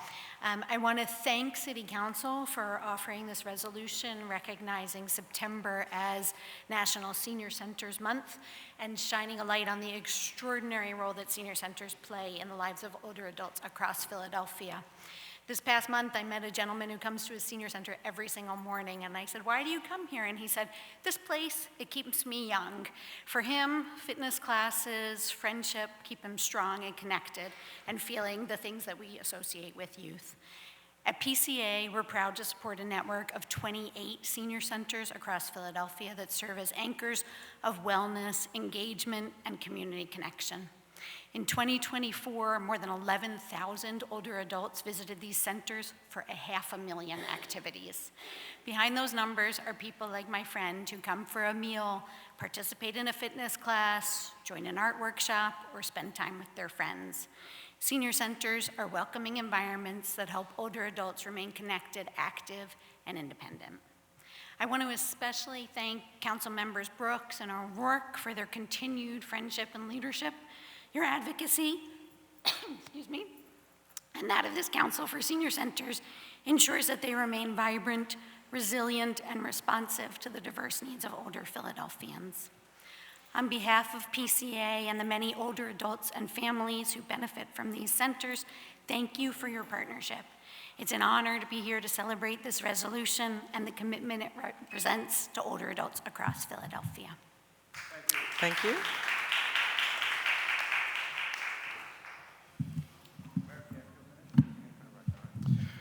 My name is Reverend Gregory Holston. I am a member of the Coalition to Defend Democracy.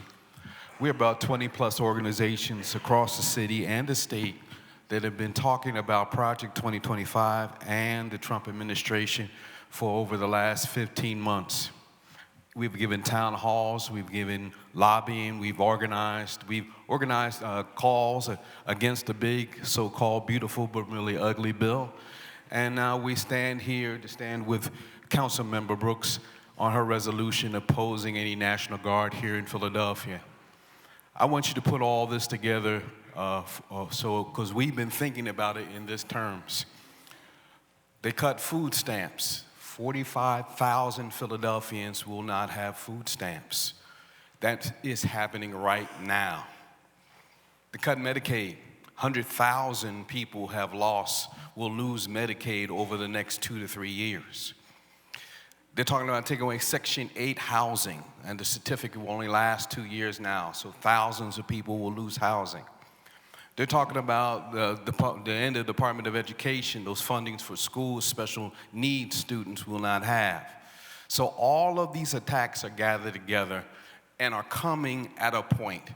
Now look at next summer when all those things come together, and then you put a National Guard in those same communities. We know truly that when you invest communities, invest in people, it makes the community safer. If you take investment out, it makes it not as safe. It is prone for the very thing that Trump wants to happen. Somebody attacking the National Guard, one of our own children who do not have enough to eat or have a place to stay, act out on the National Guard, and he uses all of it as a pretext to be able to declare martial law on our city, to come after black leadership, as he did in Chicago and LA and in Washington, D.C., and wants to do the same thing here. We're saying support this resolution, but more than that, we have to begin to work together and build together a way to come back and fight this. This is, as my friend Tim Brown just said a minute ago, ain't nobody coming to save us. This right here, it's on us. And I do mean us. It's on us to come up with a real solution to fight what is happening to our city. Thank you so much. Thank you.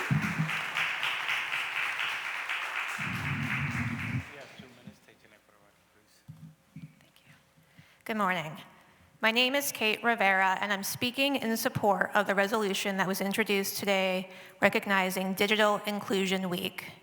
I'm the Executive Director of the Technology Learning Collaborative, or TLC, which is a nonprofit coalition of organizations and individuals working to advance digital equity and inclusion in the Philadelphia area. When we talk about digital equity or inclusion, what we mean really is that everyone should have 3 things. 1, internet access that is affordable, reliable, and fast. 2, a computer or other device that meets their needs. And 3, the digital skills that they need to use those tools to accomplish their goals and stay safe online. In this day and age, having access to the internet and technology is a necessity rather than a luxury. Digital inclusion means a parent gaining their GED and a living wage job. It means a grandmother connecting with grandchildren and staying safe online and avoiding online scams, a high school student getting into their dream college, and a patient learning how to self-monitor and manage their blood pressure to improve their health. For over 2 decades, Philadelphia has led with innovation and collaboration, building a strong ecosystem dedicated to advancing digital inclusion and receiving national recognition for our work. But in order to be successful, we need sustained investment. Earlier this year, the City of Philadelphia was selected for a highly competitive $12 million federal digital equity grant, only to have the grant program canceled by the federal government. Achieving digital inclusion requires dedicated funding and cross-sector collaboration. We need government, business, nonprofits, universities, and philanthropy all working together toward this shared goal. Now is the time to come together and find ways to make Philadelphia a more digitally inclusive community. Thank you for your time, and thank you for supporting these important efforts. Thank you.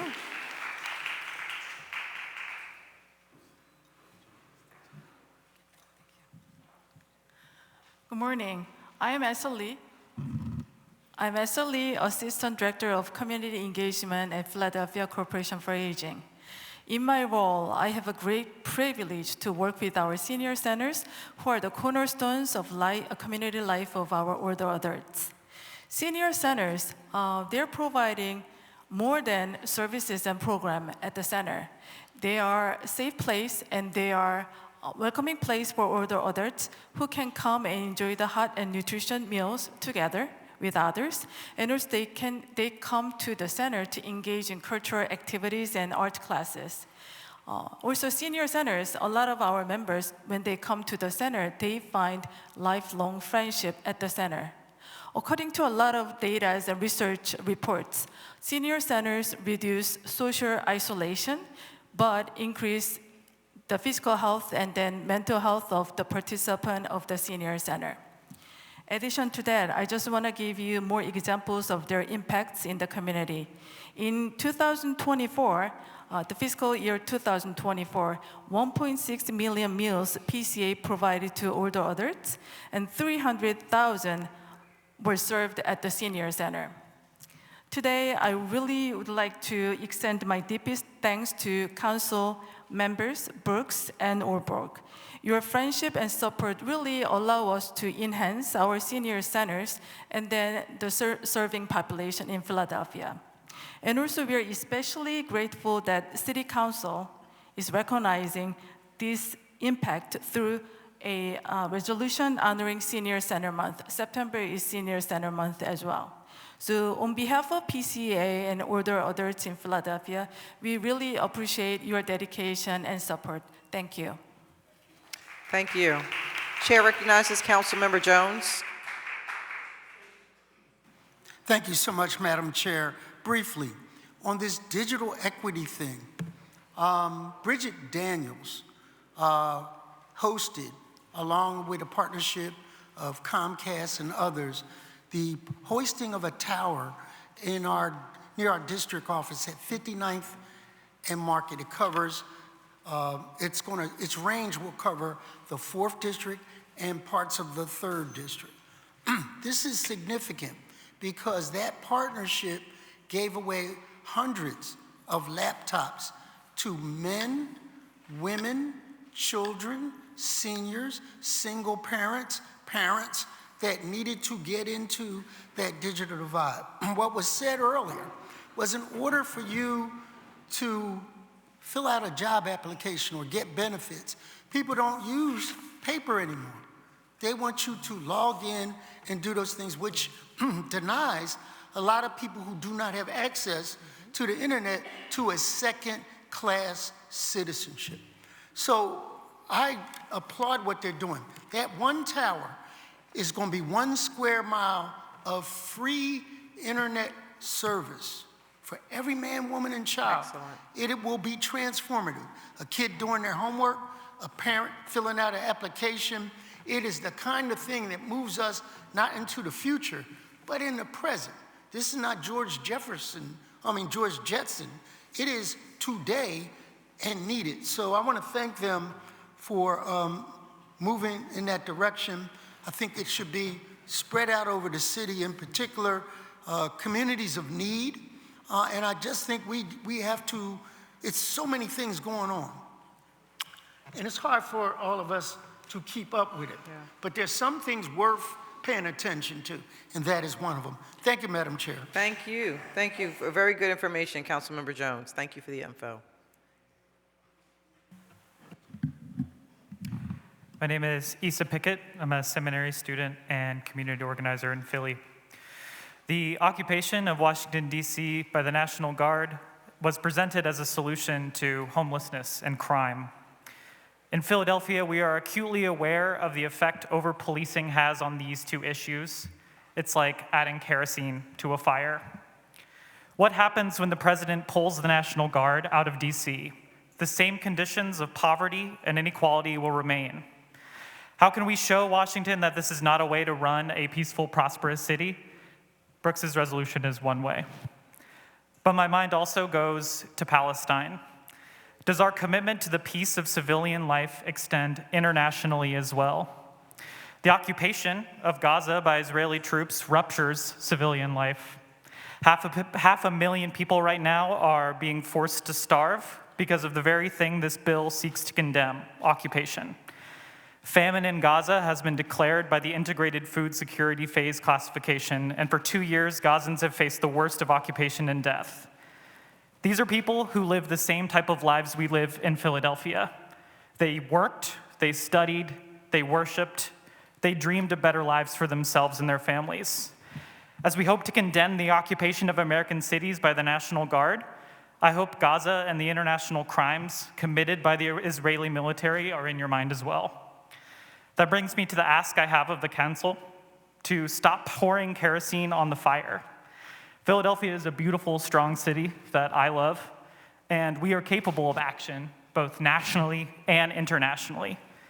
When we condemn occupation, it matters, and I hope this resolution passes, but I implore you to reconsider our relationship with Israel, our sister city relationship with Tel Aviv, condemn Israel's actions with the same certainty that we condemn Washington's actions. Thanks.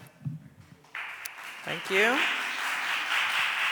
May we also have Renee Cunningham, Sierra Ellison, Lynn Landis, Jenny Greenberg, William Collins, Joan Pompey, Erica Martinez, and Teofilo Reyes also make their way to the podium. Good morning, Council President and members of City Council. My name is Sierra Ellison, and I am the president of the Philadelphia ACLU Philadelphia Chapter Board. I rise today in support of Councilmember Brooks' resolution condemning the federal deployment of National Guard troops into American cities. Flooding more armed troops into communities already suffering from an overbearing presence of surveillance will not make our cities safer. In fact, it is more dangerous by sending military forces in our neighborhood to arrest residents and tear families apart. It sets a dangerous precedent, jeopardizes community safety, and represents an overarching power grab. There is no place for armed military troops in our communities, not in our neighborhoods, and not on our streets.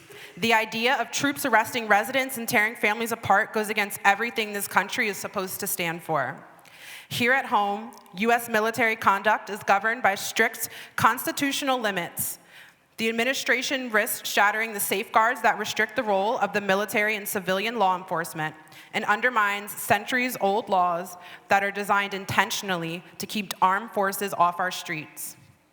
People have a right to protest, to observe law enforcement activity, and to speak out against injustice. Military personnel are not trained to police civilians, and their deployment escalates foreseeable risks to protesters' constitutional rights, risks that could have very severe consequences. Let's be clear, these actions are not about safety. They are about scaring communities into silence. And the communities being targeted are largely Black, Latino, and immigrant. That is why we cannot afford to wait and respond after the damage is done. Each authoritarian overreach erodes our civil liberties and makes it harder to act at all. If we fail to act proactively now, we risk losing the very sovereignty and peace we seek to protect in Philadelphia. On behalf of the ACLU of Philadelphia, I urge this council to adopt this resolution and send a clear message: there is no place for a federal military invasion in our city of brotherly love and sisterly affection. Thank you. Thank you.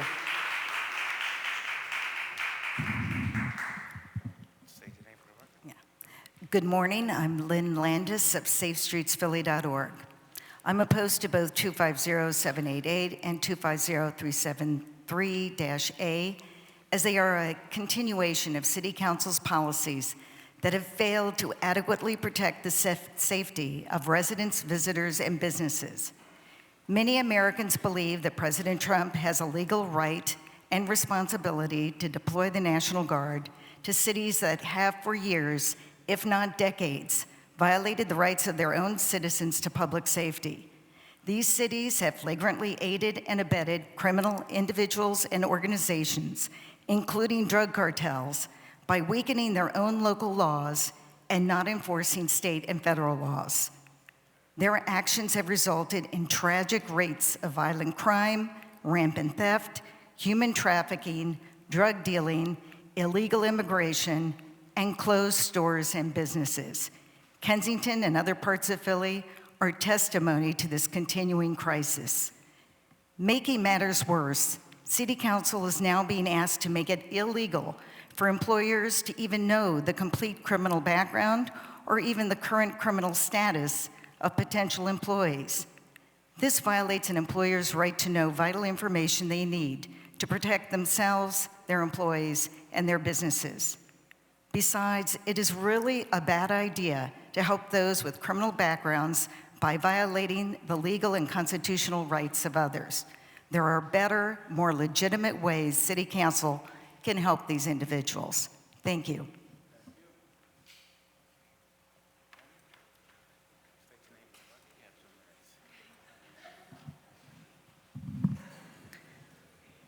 Good morning, City Council members. My name is Jenny Greenberg. I'm the Executive Director of the Neighborhood Gardens Trust.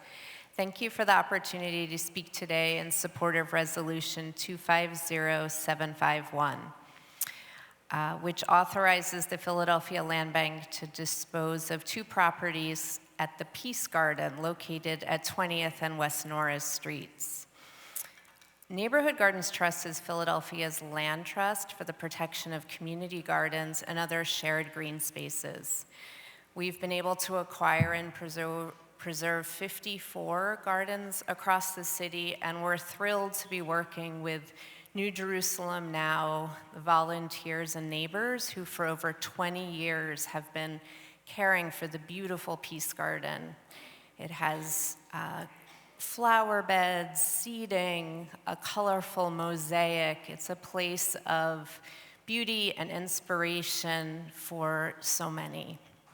In 2023, one of the properties at the Peace Garden was threatened by development, and NGT was able to secure a state grant to purchase that lot.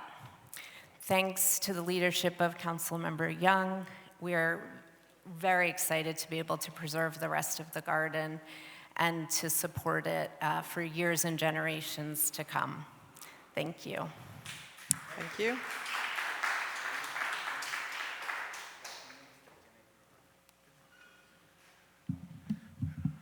Good morning, City Council. My name is William Collins. I'm a volunteer with AARP Pennsylvania, right here in Philly. I live in District 4. It is an honor for me to join you today in supporting the resolution put forward by Councilmember Kendra Brooks, recognizing the month of September as National Senior Center Month here in the city of Philadelphia. This honors Philadelphia Corporation for Aging and the city's over 24 senior centers for their exceptional service and support to older adults. At AARP, we support flipping the script on aging by promoting older adults as a time of opportunity, growth, and continued contribution to society. In supporting this resolution, we encourage all Philadelphians to recognize that aging is a valuable and active phase of life, and that senior centers are essential for supporting this phase. Across the country, AARP works to empower older adults to live with dignity, choice, and independence. Here in Philadelphia, we have and continue to support efforts to provide direct programs, and that includes senior centers, which will do a number of things that help connect elders, reduce isolation, support mental and physical health, and link people to essential services. We are very concerned that senior centers remain accessible responsive, and well-resourced. We respect your recognition and we support your recognition of celebrating National Senior Center Month in Philadelphia, not just to honor their legacy, but to advocate for their future. We know how much these centers matter, not only to older adults who visit the local senior center, but to health and economic resilience of the entire city. By helping people age in place, stay active, and avoid costly healthcare interventions, senior centers save public dollars and enhance quality of life. Thank you for recognizing their value. Thank you. We have Joan Pompey, Erica Martinez, Teofio Reyes, Mayanne Park, Kevin Hong, Ruth Holland, Alice Hunt, and Jack Hennahan also make their way to the podium. Okay. Good morning. My name is Joan Pompey. I am here to stand in support of Councilmember Brooks' resolution to condemn the deployment of the National Guard to America cities. I am a domestic worker and member leader of the National Domestic Workers Alliance, Pennsylvania chapter. History has shown that America was built on immigration. To build our city, we need immigrants. Look around and everyone has a heritage of an immigrant. The National Guard coming to cities like Philadelphia takes away our freedom and our rights. We have seen in other cities like Washington, D.C., where the National Guard has caused chaos, parents taken away from their kids, people pulled out of cars and work sites to be deported, immigrants quitting their jobs, not going to school, working, or the doctor visits. This creates an unbelievable and inhumane amount of fear for families. We have seen the harassment and arrest of citizens as well, whose rights are being violated in a widespread manner. This is the false name of security and untruth told by the Trump administration. We cannot allow this to happen in Philadelphia. As a nanny, I believe that all children have the right to be with their parents, regardless of what country their parents are from. Every child has the right to go to school safely, to go to the doctor, for their parents to safely go to work. We have seen political leadership in cities like Providence, Rhode Island, and Chicago, where elected officials stand with the population. We need you to vote yes on this resolution to keep Philadelphia safe from the National Guard. Thank you.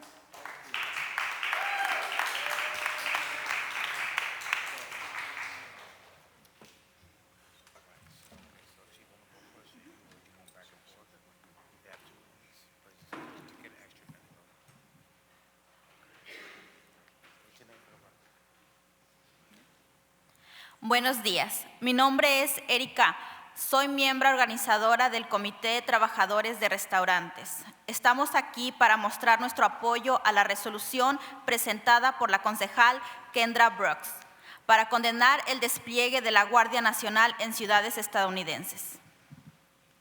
Good morning, my name is Erika Martinez. I am a member organizer of the Restaurant Worker Committee. I'm here to show our support of the resolution presented by Councilmember Kendra Brooks to condemn the deployment of the National Guard to American cities.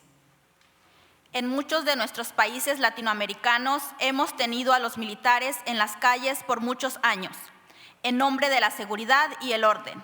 Cuando los militares han sido desplegados en las calles de nuestros países de origen, no han traído más seguridad, salud o libertad. Sí han traído más muertes, secuestros y consecuente destrucción de nuestras comunidades.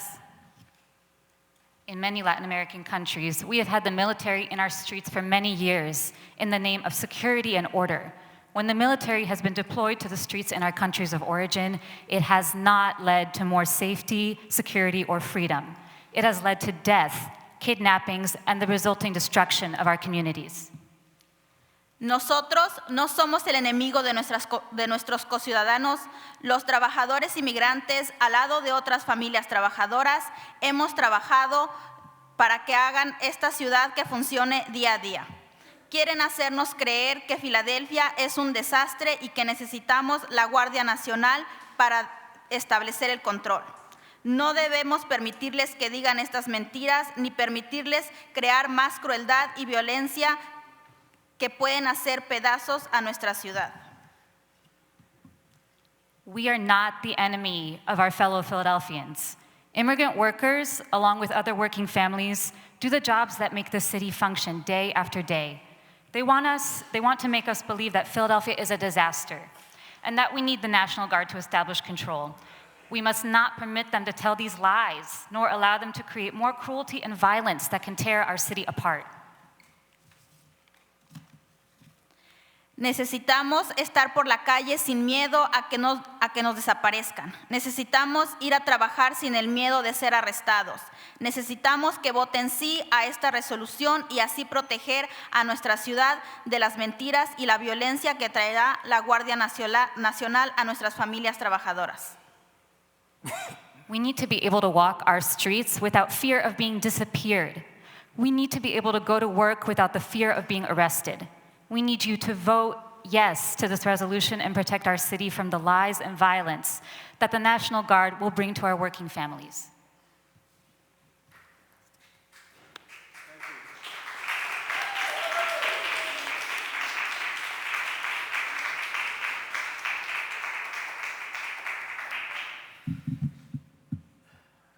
Good morning, council members. My name is Teofilo Reyes, and I serve as organizing director of Make the Road Pennsylvania, representing Black and Brown, Latine, and immigrant members in North and Northeast Philadelphia.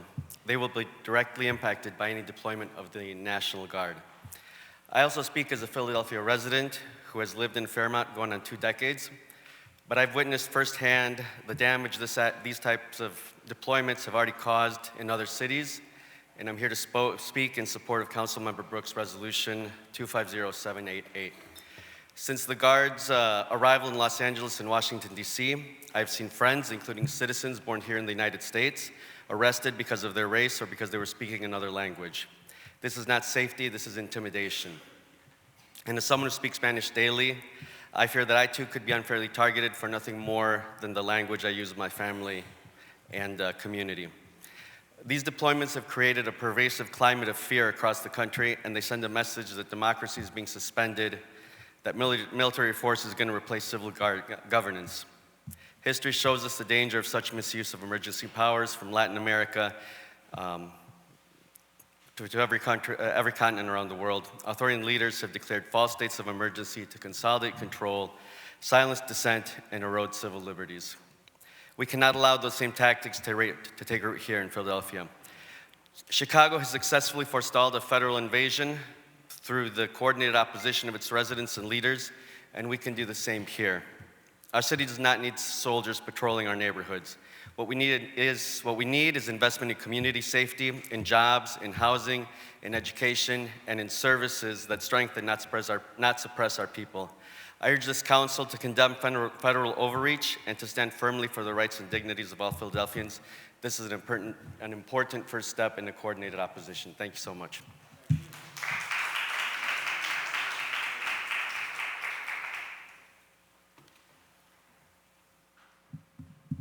Good morning. My name is Ann Park. I live in the 3rd District, and I'm a member of the Asian Pacific Islander Political Alliance. I'm here to wholeheartedly support Councilmember Brooks's resolution condemning federal invasion of American cities. Why is the Trump administration threatening to send the National Guard to our streets when Philadelphia is working to deliver thoughtful programs that are already helping reduce crime? These are clearly the actions of a bully who is abusing power to silence us.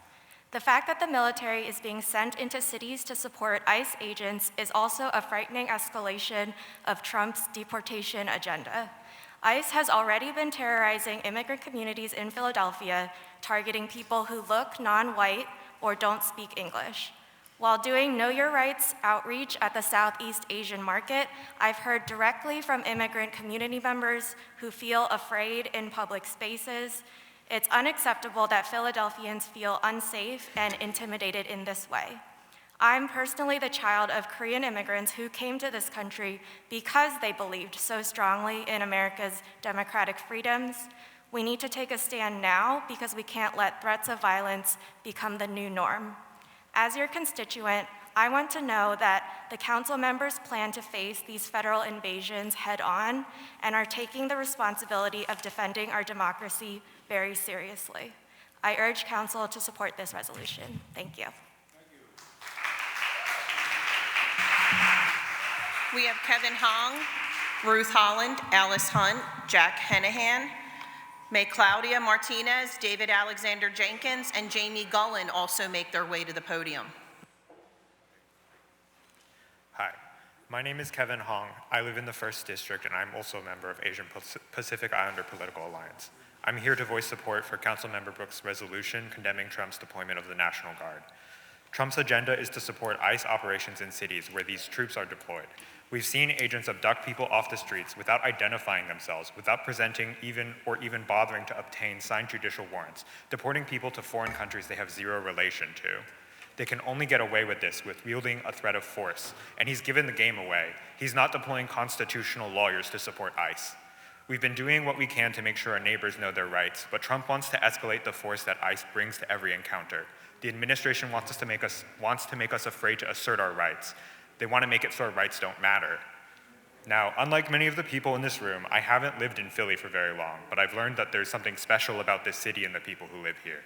Maybe it's because my first night here was in November of 2022 when it looked like the Eagles might go all the way, and every person I passed as I walked through my neighborhood for the first time told me, "Go Birds." But I've learned people care about each other here. The word neighbor means something in Philly, and that is something we should cherish and protect. All of us and our neighbors deserve better than to live in fear, and if we want to not live in fear, the minimum we can do is declare our opposition to Trump's National Guard deployments. Thank you. Thank you.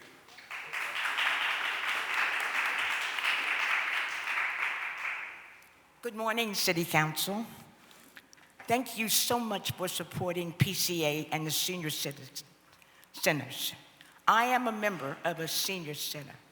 When I tell you that I was a very active person in my life, and when I stopped working, I had too much to do. I was told about the center. Since I started that center, I'm right back to where I was before. They love you. You do this, you travel, you eat, you love.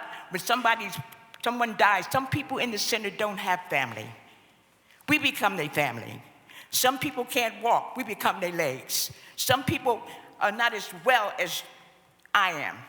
And one thing about the Northern Living Center and all the centers that I have visited, you need it. It's important. Everyone in this room one day will be a senior, if you're not one now. You need some place to go, don't you? Don't you want to have a place waiting for you to go to have some fun? So one thing I say about being in the center, it's necessary. It's needed. If you don't, people die and they be alone. You want to keep living as a senior and not just exist. So I would like to say, please, thank you for all you do. Thank you, PCA, because the vision was a wonderful thing. Thank you, thank you, thank you. Being in a center has made me even better than I would have been sitting home alone. Thank you.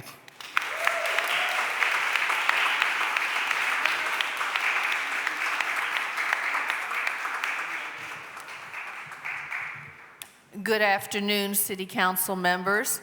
My name is Alice Hunt. I am a lifelong proud resident of Philadelphia. I came through the Philadelphia public school system of John Barry Elementary School, Sayre Junior High School, and I'm from the class of 213 of the Philadelphia High School for Girls. I also attended Westchester and graduated from Westchester University through a city scholarship. Thank you, Philadelphia. I have worked and lived in parts of the city in Germantown, West Philadelphia, and Southwest Philadelphia. And in 1914, I became a member of the Firehouse Active Adult Center.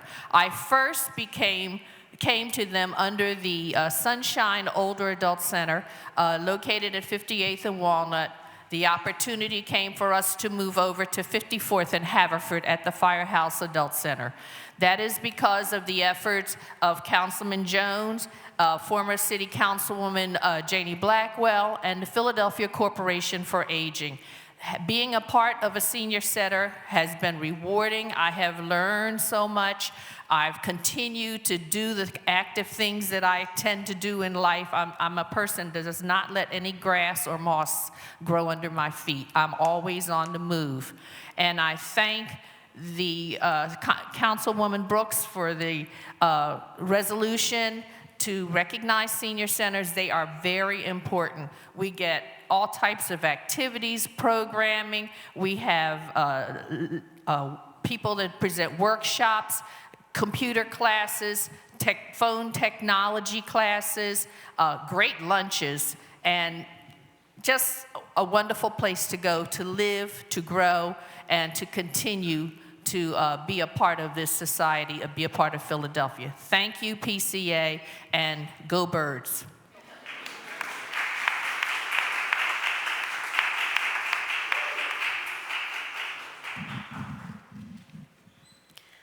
Buenos días, mi nombre es Claudia y estoy aquí como trabajadora del hogar con la Alianza Nacional de Trabajadores del Hogar para apoyar la resolución de la concejala Brooks en contra de la invasión de la Guardia Nacional en Filadelfia. No les queremos en nuestra ciudad. En primer lugar, están causando mucho pánico y mucho miedo en la comunidad inmigrante. Hay personas que ya no pueden salir a trabajar libremente por el temor de ser detenidos. Antes era una comunidad libre y tranquila y ahora solo hay temor. No queremos que las familias sean separadas. Hemos visto casos donde deportan al padre y dejan a la madre sola con los niños.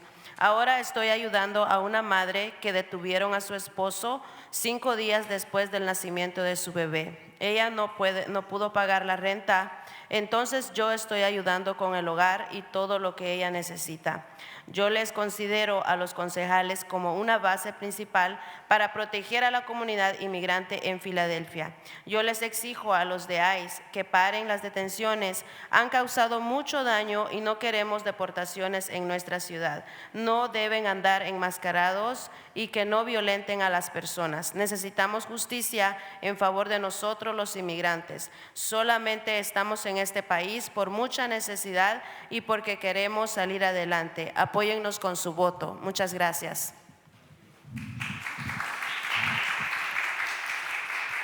Good morning. My name is Claudia, and I'm here as a domestic worker with the National Domestic Workers Alliance to support Councilwoman Brooks's resolution against the invasion of the National Guard in Philadelphia.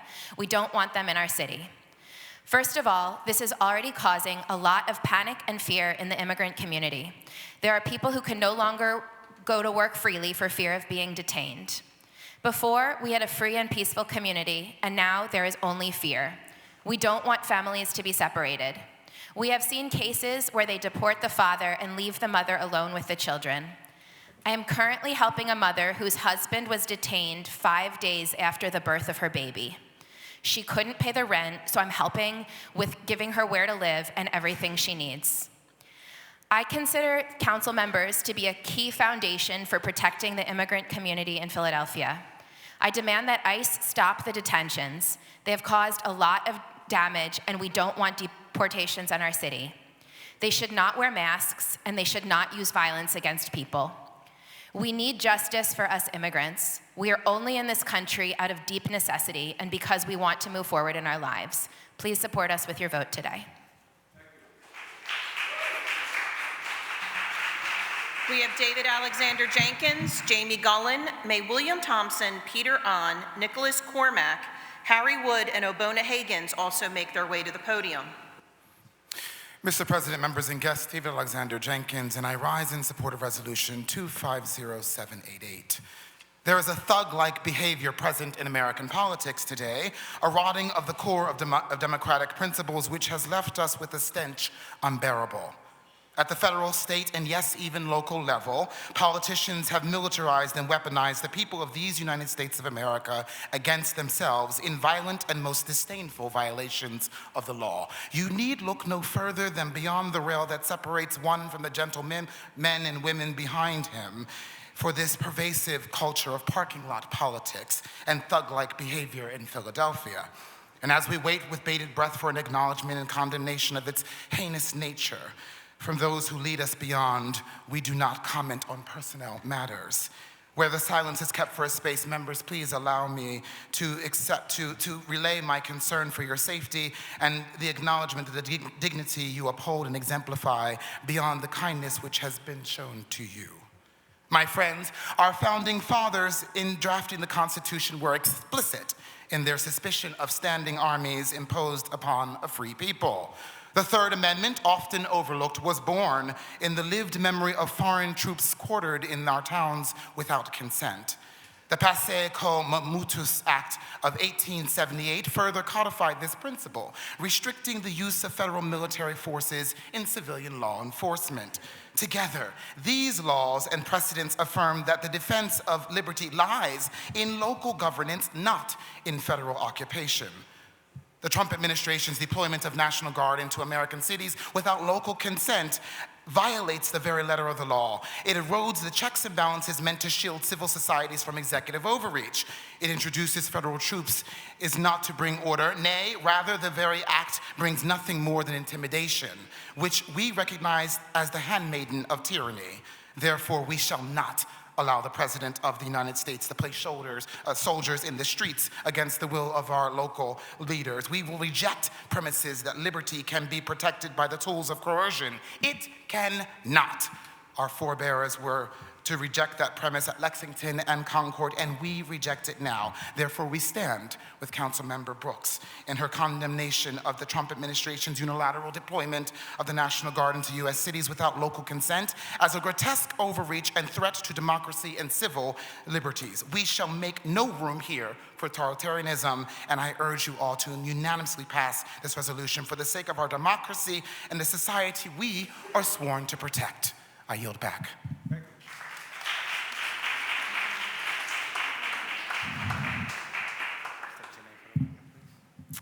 Good afternoon. My name is Jamie Gullen. I'm the managing attorney of the employment unit at Community Legal Services in Philadelphia.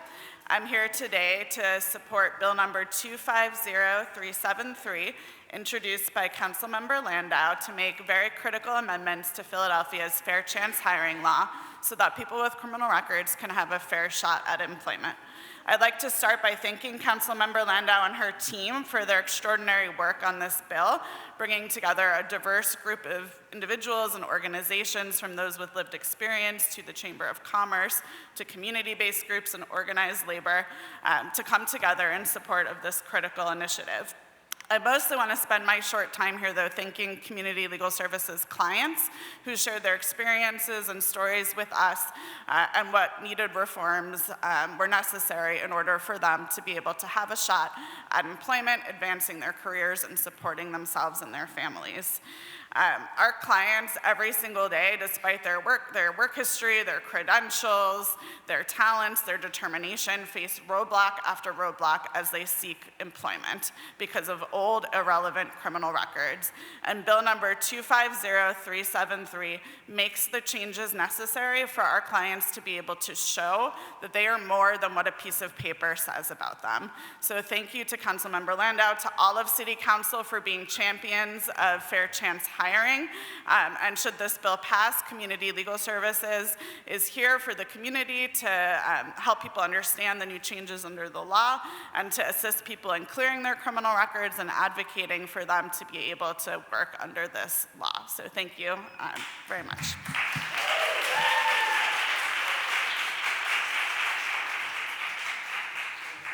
Good afternoon. My name is Pastor Billy Thompson. I'm from the Square Mansion Faith-Based Coalition. To Council President Johnson, District Council, Council at Large, we'd like to thank you for this resolution of renaming 3900 block of Contra Hawkins after Bishop Keith Wayne Reed Sr. And we'd like to thank Councilwoman Bash and my own councilman Young and to Councilman Jones. Councilman Jones, we thank you.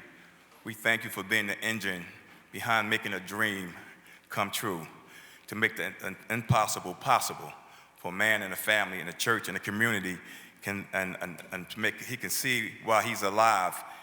These things come by man and woman served and died, then the family see the glory or get the repercussion of what happens afterwards.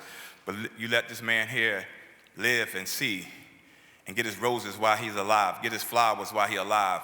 He not just served ED, he's continued serving. And we just want to thank you from the bottom of my heart. And we also like to thank one of your staff members, Caroline, who engineered and who helped and make this all possible. We bang, but we want to thank you and your office and for really, really helping us. To Councilman Johnson and to all you guys, what you do here in this room for the great city of Philadelphia. May God bless you. May God bless you. May God bless you. Thank you. God bless you too. I'm going to shout out to my son, Kenny. I love you. That's what's up. That's what's up. Where Kenny at? He around here? I know you watching. You heard your pop? There you go. That's what's up. Good afternoon. My name is Peter An. I'm a Presbyterian pastor, but today I speak as a Germantown resident, speaking as a part of APIPA. In favor of Resolution 250788, condemning the Trump administration's deployment of the National Guard. A German clergy said this 80 years ago. First, they came for the communists, and I did not speak out because I was not a communist. Then they came for the trade unionists, and I did not speak out because I was not a trade unionist. Then they came for the Jews, and I did not speak out because I was not a Jew. Let's add our own context here. Then they came for the black and brown POC communities, and I did not speak out because I was not a POC. Then they came for the Medicaid, Medicare, school lunches, STEP benefits, and I did not speak out because I did not need them. Then they came for me, but there was no one left to speak for me. When 3 cities already have their civil liberties breached, our silence does not make us safe. It erodes our potential solidarity. It makes all of the cities smaller. It's time to make ourselves bigger and stronger. This resolution is about urgently pushing back catastrophe or slowing down catastrophe at least. A united city is good, but solidarity with other cities is even better. Quickly, not as a part of an organization or a resolution, just me. Ceasefire in Gaza does not mean anti-Semitism. Let's get that clear. The United Nations, the largest international human rights organization such as Amnesty International, Human Rights Watch, declared it genocide and apartheid. Over 150 countries in the UN General Assembly recognize statehood of Palestine. Do we realize that our elected officials are violating the Leahy Law? Urge them to enforce our own human rights law.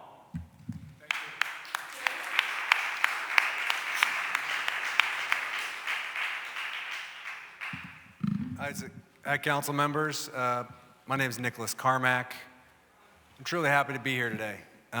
Special thanks to Councilmember Young. I'm here to speak in support of Resolution 250751, which is to dispose of some land that we call Peace Garden. You know, I'm a staff member of New Jerusalem Recovery Program that was started in the late 80s as a way to, address a problem in the community, and for over 35 years have been doing that.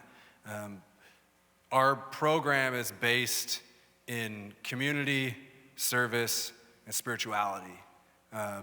Peace Garden is a huge part of all 3 of those, right?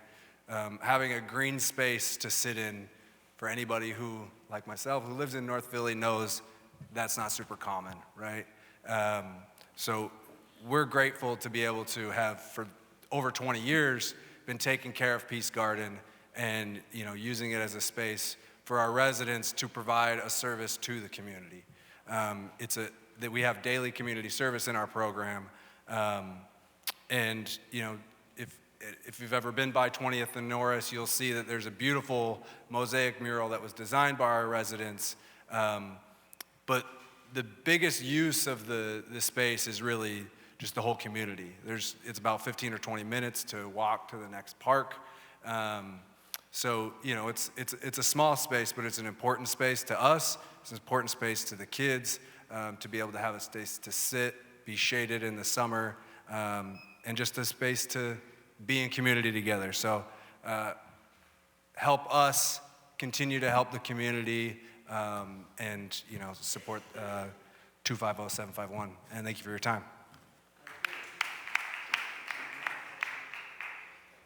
Good afternoon, everybody. I'm here in support of Resolution 250751. Thank you, Councilperson Young. My name's Harry Wood. I've been associated with New Jerusalem now since 1993. I also reside in the 2000 block of Lambert Street. That's right around the corner from Peace Garden. For 20, 25 plus years, I've been fortunate enough to be able to be in that Peace Garden. If you've ever been around that neighborhood, you know right now it's in development, up and down Diamond Street. If you then go a block or two from wherever it is, there's really nothing that you'll see but construction areas. The people there that live in the Health Center number 5 that reside there, that's one of the places that they go to every day just to get away to see how nature is. So many people have been there that I can't count and hope to meet, but I invite any and everyone just to come down and see the Peace Garden and enjoy what God has given us. Thank you very much.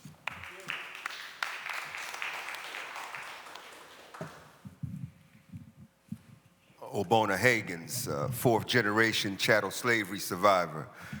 I rise today to talk about Resolution 250776. This resolution condemns President Trump's proposed removal of slavery-related content from national parks, including exhibits at the Independence National Historical Park honoring the 9 individuals enslaved by George Washington, developed by Avenging the Ancestors Coalition. The way the President's house is being handled itself is what's called a badge of slavery. This is not just discrimination. The federal government, particularly the Department of the Interior, is actively participating in a badge of slavery, continuing the legacy that American freedmen still experience today. Congress has not done its job.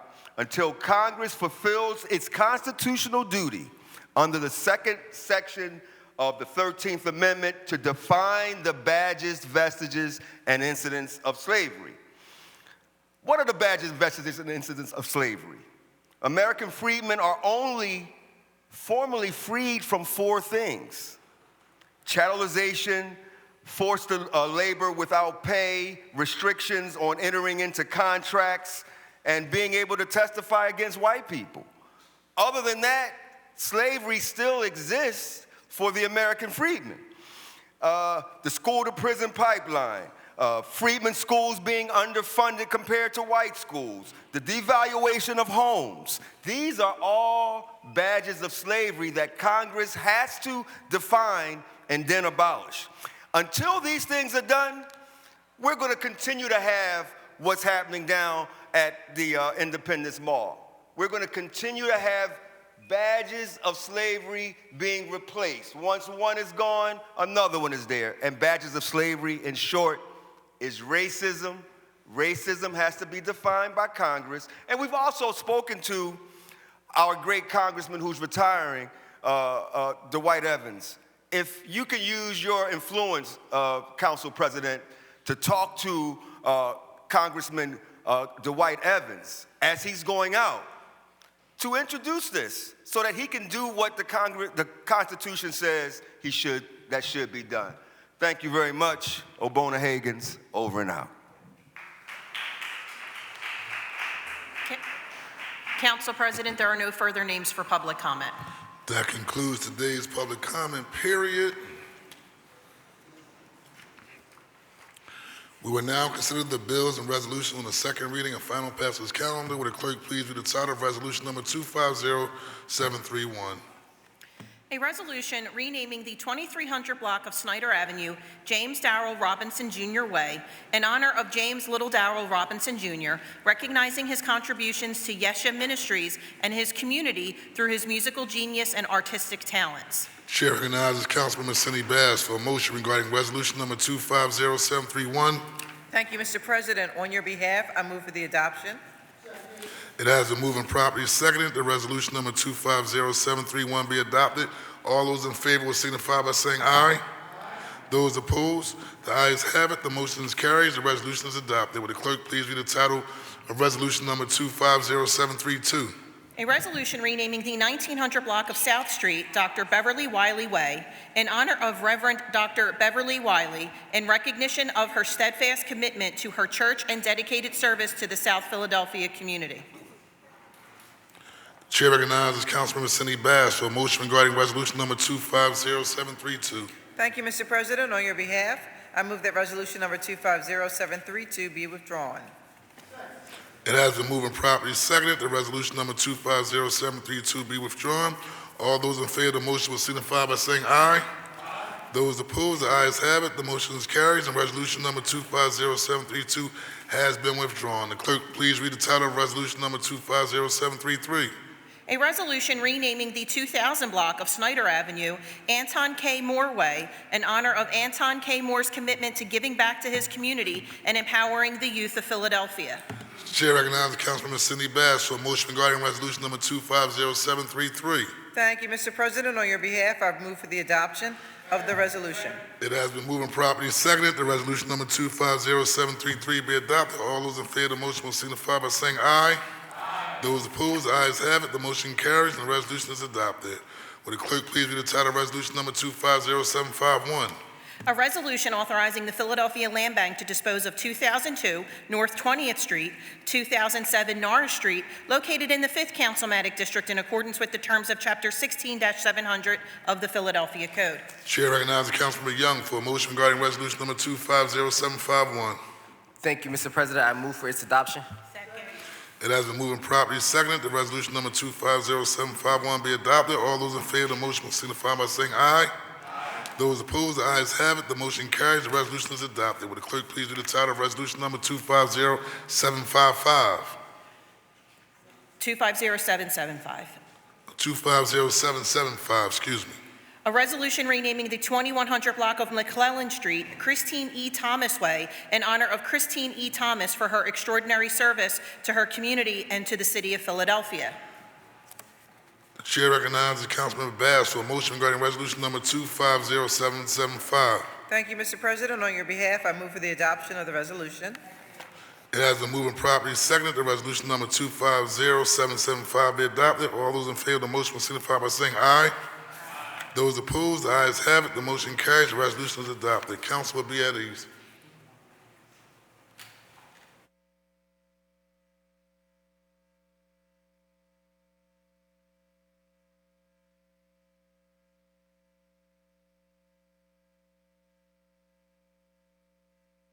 Will the clerk please read the title of resolution number 250776? A resolution condemning President Donald Trump's recent efforts to whitewash, suppress, and rewrite American history by removing slavery-related content from national parks, including an exhibit at Independence National Historic Park honoring the 9 individuals enslaved by President George Washington, developed by the Avenging the Ancestors Coalition, thereby attempting to erase Black history from the national narrative. Chair recognizes Councilman Bass for a motion regarding resolution number 250776. Thank you, Mr. President. On your behalf, I move for the adoption of the resolution.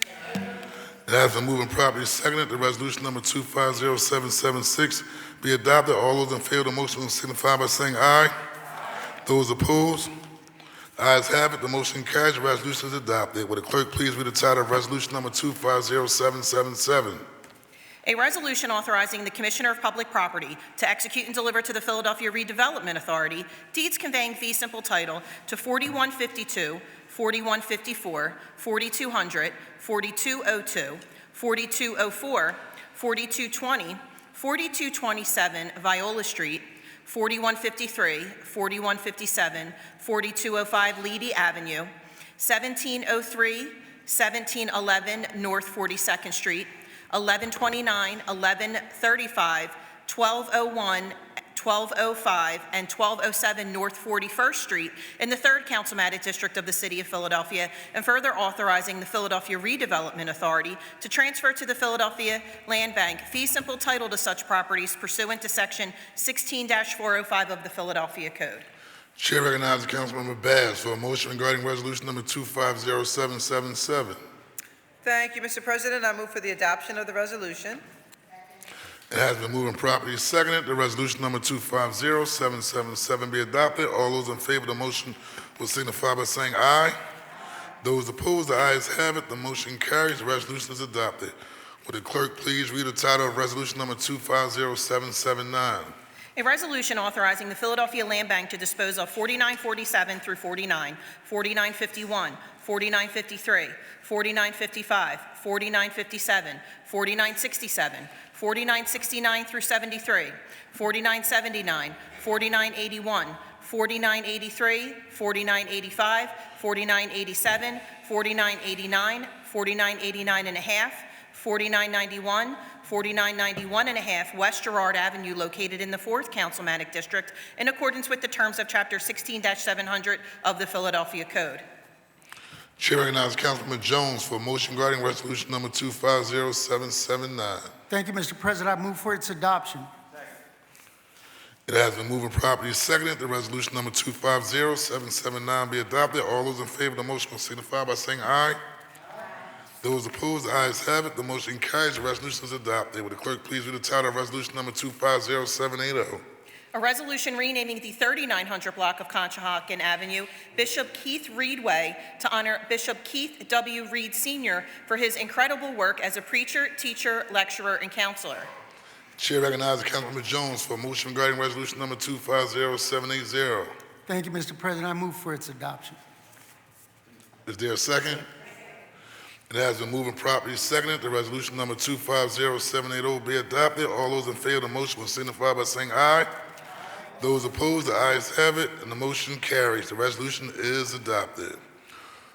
Will the clerk please read the title of resolution number 250785? A resolution authorizing the Commissioner of Public Property to execute and deliver to the Philadelphia Redevelopment Authority deeds conveying fee simple title to 1811 North Bucknell Street, 1818 North 23rd Street, 1805 North Ringgold Street, 1850 North Ringgold Street, 1937 North 19th Street, 1939, 1945, 1935, 1947 and 1907, 1913, and 1931 North 19th Street, 1909 North Van Pelt Street in the 5th Councilmatic District of the City of Philadelphia, and further authorizing the Philadelphia Redevelopment Authority to transfer to the Philadelphia Land Bank fee simple title to such properties pursuant to Section 16-405 of the Philadelphia Code. Chair recognizes Councilman Young for a motion regarding resolution number 250785. Thank you, Mr. President. I move for its adoption. It has been moved and properly seconded that resolution number 250785 be adopted. All those in favor of the motion will signify by saying aye. Those opposed, the ayes have it. The motion carries. The resolution is adopted. Will the clerk please read the title of resolution number 250788? A resolution condemning the Trump administration's deployment of the National Guard to American cities and calling on leaders across the country to defend democratic governance and civil liberties through every lawful means. Chair recognizes Councilman Brooks for a motion regarding resolution number 250788. Thank you, Council President. I move for the adoption of the resolution. It has been moved and properly seconded that resolution number 250788 be adopted. All those in favor of the motion will signify by saying aye. Those opposed, the ayes have it, and the motion carries. The resolution is adopted, one nay. Will the clerk please read the title of resolution number 250791? A resolution approving the reappointment of McCullough Williams III to the Philadelphia Water, Sewer, and Storm Water Rate Board. Chair recognizes Councilmember Driscoll for a motion regarding resolution number 250791. Thank you, Mr. President. I move for its adoption on your behalf. It has been moved and properly seconded that resolution number 250791 be adopted. All those in favor of the motion will signify by saying aye. Those opposed, the ayes have it. The motion carries. The resolution is adopted. Will the clerk please read the title of Bill number 250373-A? An ordinance amending Chapter 9-3500 of Title 9 of the Philadelphia Code entitled Fair Criminal Record Screening Standards to amend definitions, add clarifications, and enhance remedies, all under certain terms and conditions. This bill having been read on 2 different days, the question now is, shall the bill pass finally? Will the chief clerk please call the roll? Councilmember Phillips. The chair recognizes Councilman Rulandow. Thank you so much.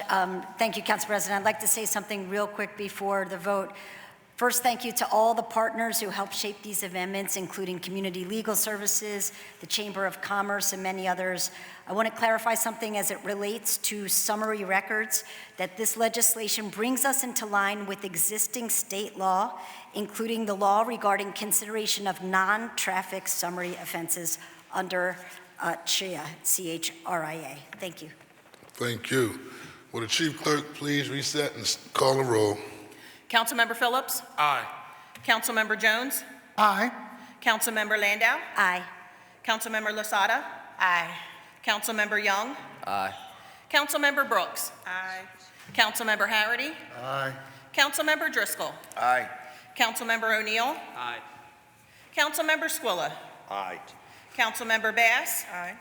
Councilmember Ahmad. Aye. And Council President Johnson. Aye. The ayes are 13 and nays are 0. A majority of all members having voted in the affirmative, the bill passes. Congratulations.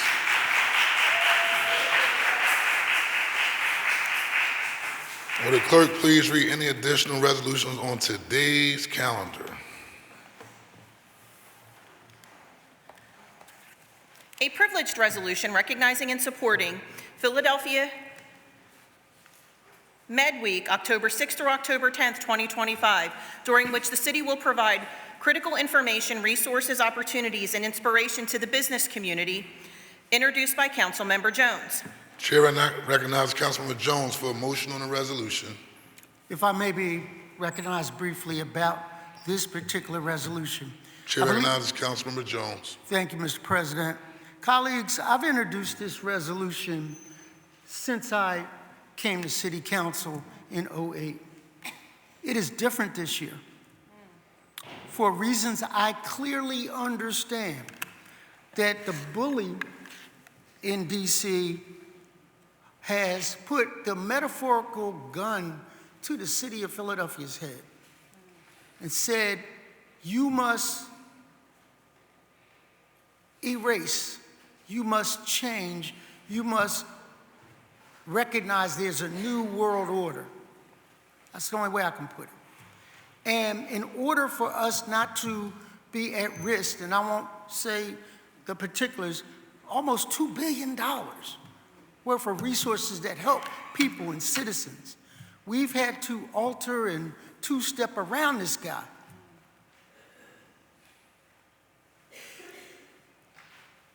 I remember Lucian Blackwell sitting where I believe you sit, Kendra, coming up with this as a result of his working with Perrin Mitchell, congressman in DC, to recognize Med Week as it was meant to be.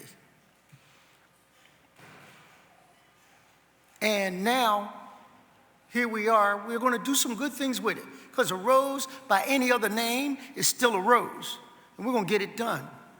But the point is, we should not be doing this kabuki dance with this guy.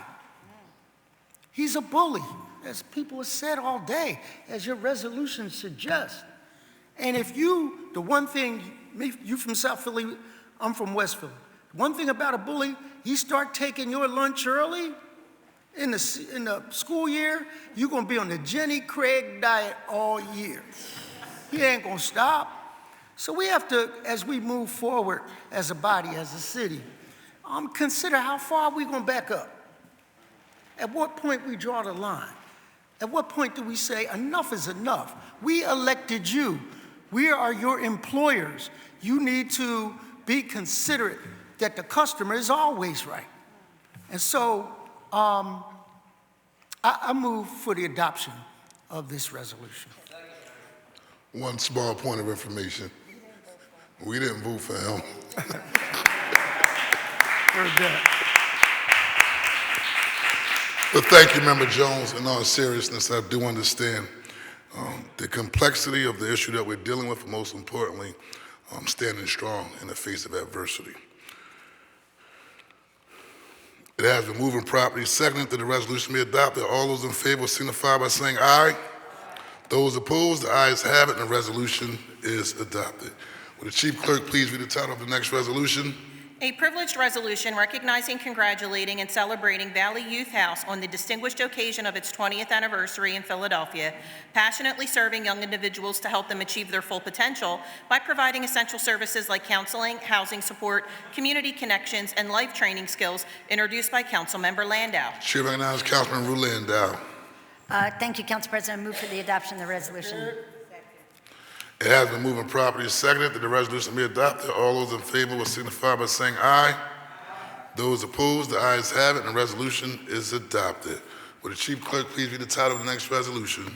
A privileged resolution recognizing October 2025 as Cybersecurity Awareness Month in the City of Philadelphia and acknowledging the importance of empowering individuals and organizations to prevent and recognize online threats, providing resources to protect sensitive data, and fostering a culture of digital safety by educating the public on best practices, introduced by Councilmember Landau. Chair recognizes Councilman Landau for a motion on the resolution. I move for the adoption of the resolution. It has been moved and properly seconded that the resolution be adopted. All those in favor will signify by saying aye. Those opposed, the ayes have it, and the resolution is adopted. Will the Chief Clerk please read the title of the next resolution? A privileged resolution recognizing October 6th through October 10th, 2025 as Digital Inclusion Week in the City of Philadelphia, introduced by Councilmember Landau. The Chair recognizes Councilman Ru Landau for a motion on the resolution. Thank you. I move for the adoption of the resolution.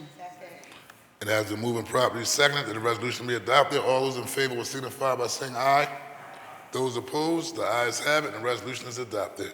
Will the clerk please read the title of the next resolution? A privileged resolution recognizing September as National Senior Center Month in the City of Philadelphia, honoring the Philadelphia Corporation for the Aging, PCA, and the city senior centers for their exceptional service and support to older adults, and uplifting this year's National Council on Aging theme, Powering Possibilities, Flip the Script, introduced by Councilmember Brooks. The Chair recognizes Councilmember Kendra Brooks for a motion on the resolution. Thank you, Council President. I move for the adoption of the resolution.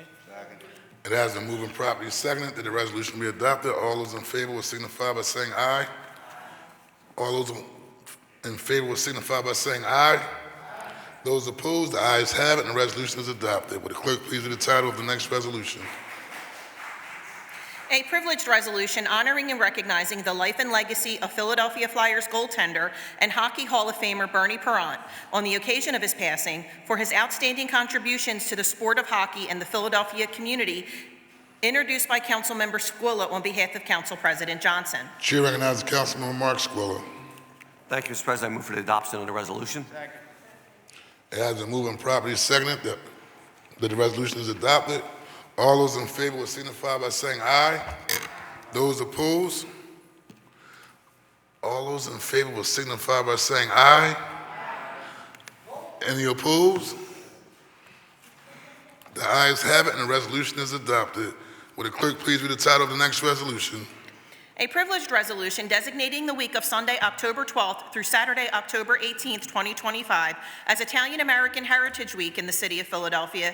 This is done in celebration of the countless contributions Italian Americans have given to our country and honoring Bob Pantano as Grand Marshal of the 2025 Philadelphia Italian American Heritage Parade, introduced by Councilmember Squilla. Chair recognizes Councilman Mark Squilla for a motion on the resolution. Thank you, Mr. President. I move for the adoption of the resolution. It has been moved and properly seconded that the resolution be adopted. All those in favor will signify by saying aye. Those opposed, the ayes have it, and the resolution is adopted. Will the clerk please read the title of the next resolution? A privileged resolution recognizing and honoring the life and legacy of Alice W. Ballard, a champion of justice and advocacy, introduced by Councilmember Bass. Chair recognizes Councilman Bass for a motion on the resolution. Thank you, Mr. President. I move for the adoption of the resolution. It has been moved and properly seconded that the resolution be adopted. All those in favor will signify by saying aye. Those opposed, the ayes have it, and the resolution is adopted. Will the clerk please read the title of the next resolution? A privileged resolution recognizing September as Cerebral Visual Impairment CVI Awareness Month in the city of Philadelphia, celebrating the launch of the Rosenblatt Family CVI Center at Overbrook School for the Blind, and commending its mission to improve care, education, and research for children with CVI, introduced by Councilmember Ahmad. Chair recognizes Councilmember Dr. Nina Ahmad for a motion on the resolution. Thank you, Council President. I move for the adoption of the resolution. It has been moved and properly seconded that the resolution be adopted. All those in favor signify by saying aye. Those opposed, the ayes have it, and the resolution is adopted. Will the Chief Clerk please read the title of the next resolution?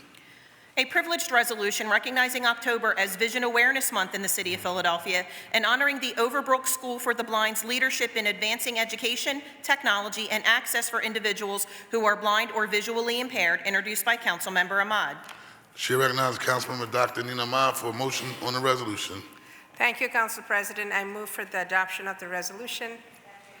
It has been moved and properly seconded that the resolution be adopted. All those in favor will signify by saying aye.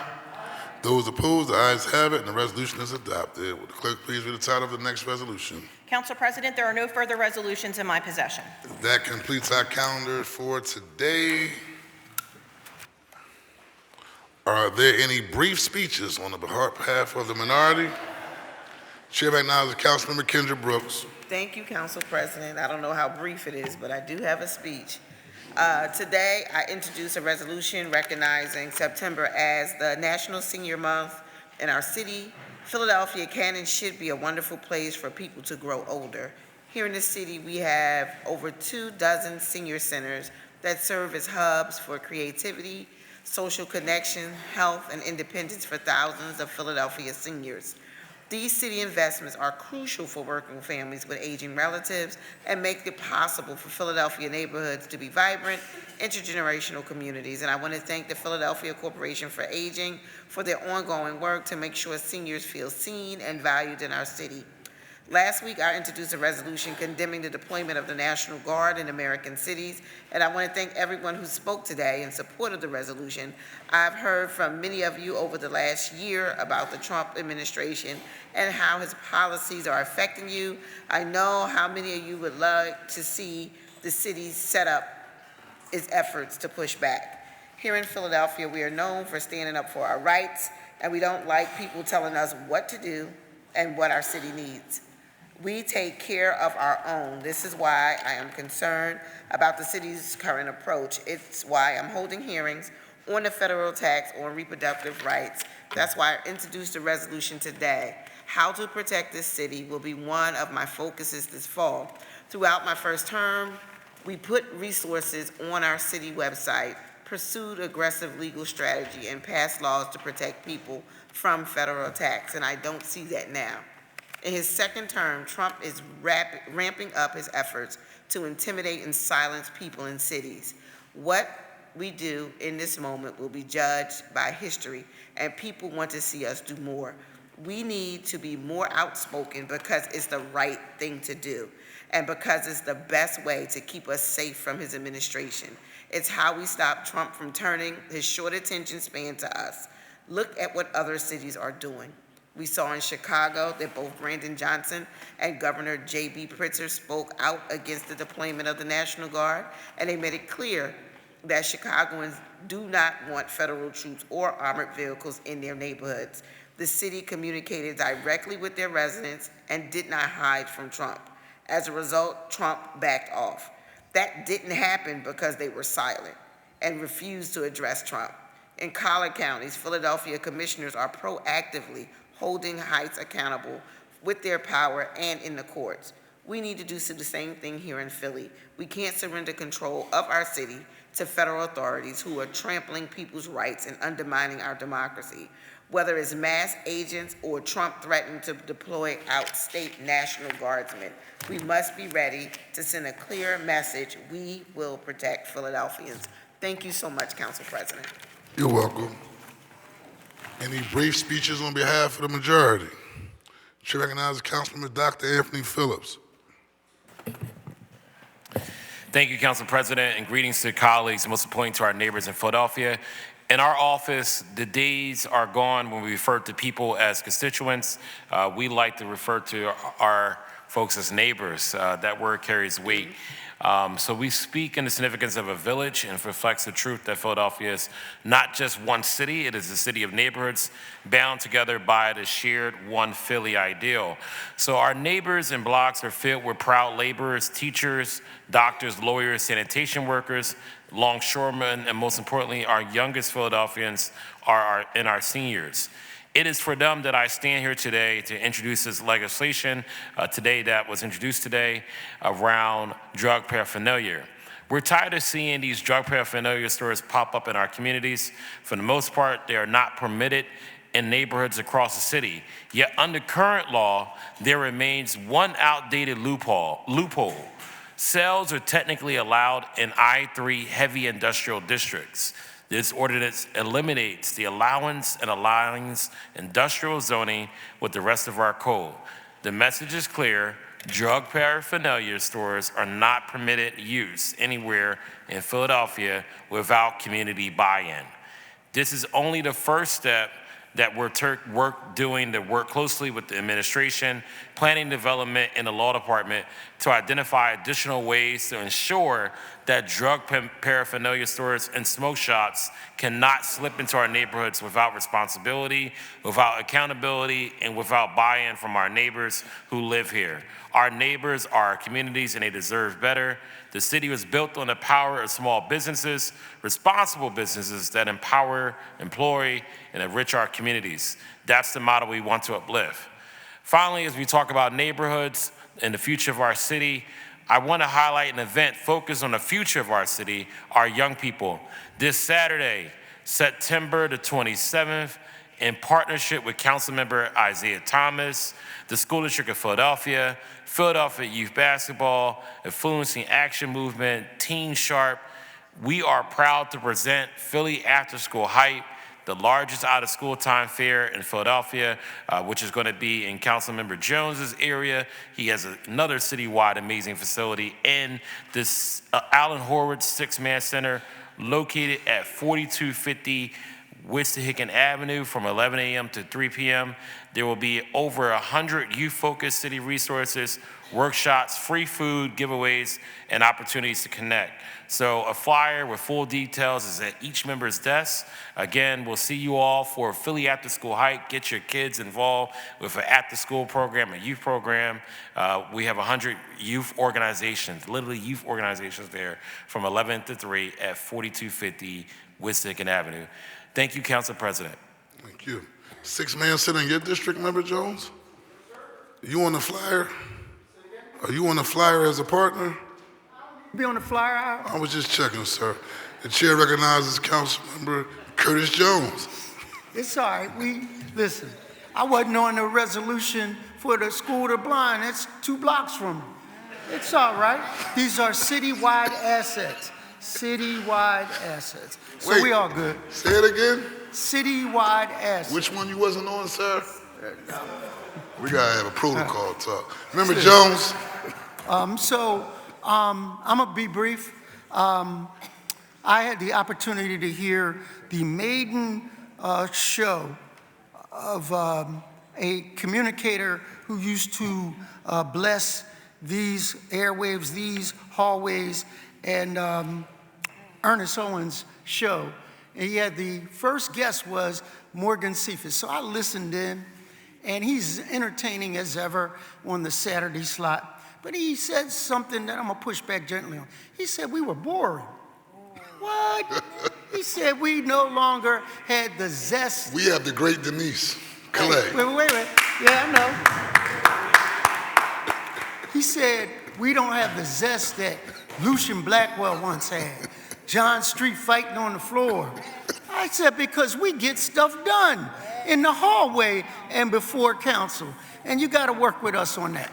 But in seriousness, some of the things and the reason why I get hyped about Member Phillips doing the after school timeout, we have to send to the public that all things in Philadelphia aren't doom and gloom. that positive things happen every day. More people graduate in June than go to jail in July in the city of Philadelphia. And we got to emphasize the positive more. So when we do the Six-Man Center, when we do the Tiger Woods Learning Center, when we do different pieces, gardens, to let the public know good things are going on in Philly. So to that effort, I want to flip the roles around. I want to invite Ernest Owens to my podcast. You hear me, Ernest. Don't duck me, right? But no, I don't want to fight. This ain't one of the, no, because he'll come loaded for bear. This is one of those, I don't want to know who the baby daddy is. I just want to know how you view us. And to be able to say, look in the mirror, because I heard some of that. How do you view us? But I also want to invite Denise, the newbie here, to join and be in that podcast, and also the saged veteran Vincent to be a part of it with your permission, to kind of just sit down. And Pat Lowe too. Yeah, you know, with who? Pat Lowe. Oh yeah, that's, well, Pat, come Hey, on. Pat. You know, Pat would want to know. Pat know how I feel about her, so. But to look at us in a, so there are three visions of oneself. There's the one you believe you are, there's the other that people see you as, and then probably somewhere in the middle, the truth. But sometimes we need to have a candid conversation. How we doing? And so I'm striking out with my podcast, and thank you, Mr. President, for being my first council guest. Yes, I was. Looking around, better not be the last. Okay. And so to be able to have those conversations on the couch, and I'm gonna ask Ernest for recommendations, because he's a foodie. I'm always gonna feed my guests. So tell me what you want to eat, and you got it. In your case, vegetarian meals. Thank you, Mr. President. Thank you, Member Jones. And anytime you bring me out like Bar Bonbon or Hip City Vet, sir, thank you. Shout out. The chair recognizes Councilman Rulandau. Thank you, Council President. Today, I was proud to continue the work that was started in 2011 and pass legislation updating Philadelphia's fair chance hiring law. I want to thank all of my colleagues, particularly you, colleague Curtis Jones, who was there with me. I was with you by your side in 2011 when we first started this project. Here comes the bullying story. But it was, even outside of council, I was doing this work alongside you, and I appreciate you so much of taking the first chance at fair chance hiring. Also, Council President, thank you for your unwavering support on this, and the coalition that we built to make this happen. The Chamber of Commerce, Community Legal Services, advocates, unions, many people with lived experience who are doing this work on the job, doing this work on the ground. This is exactly what we need to make sure that we get holistic legislation passed that is a win-win for both people with records and also for the business community as well. As so many of you know, 14 years ago, Philadelphia led the way by passing one of the nation's first fair chance hiring laws. We said then what we affirm again today, that a mistake should not be a life sentence to unemployment. More than 300,000 Philadelphians carry a record, many from mistakes made years or decades ago, and too many doors still remain closed to them. That's not just unjust, it's bad for our workforce. We cannot afford to leave talent on the sidelines when our city needs every worker to power our economy. And this access to opportunities, these good jobs make our communities safer and stronger, one individual and one family at a time. Decades of research tells us the same story. People with records who subsequently keep a clean record for several years are no more likely to reoffend than someone who has never been convicted. Studies show that after just 3 to 7 years without a new offense, risk levels drop to baseline meaning continued punishment serves no public safety purpose. And in fact, providing someone the opportunity of a job just makes them move forward with their lives. That's why my bill keeps the 7-year look back for felonies, but shortens it to 4 years for misdemeanors. This data-driven approach reduces unnecessary barriers to work and helps Philadelphia tap into a motivated, ready-to-work talent pool. This legislation does just 3 big things. It shortens the look-back period for misdemeanors from 7 years to 4. It removes the most minor summary offenses from consideration, which is in line with state law. And it clarifies the process employers must follow so both businesses and job seekers know the rules and their rights. Today, we're opening doors wider, tearing down barriers, and strengthening our workforce. This is proof that when we invest in people, we all rise together. Thank you to my colleagues for supporting these amendments. Philadelphia will be stronger, and this is exactly what we need for now, going on to 2026 and beyond. Real quickly, today I also was proud to introduce a resolution recognizing October 6th to 10th as Digital Inclusion Week in the city of Philadelphia. As chair of the Technology and Information Services Committee, digital inclusion is more than just putting more underrepresented groups in the digital space. The importance of digital equity, digital literacy, and increasing digital equity solutions encapsulates so much more. Too many Philadelphians face barriers to accessing resources and tools due to various factors, including limited access and inadequate digital literacy.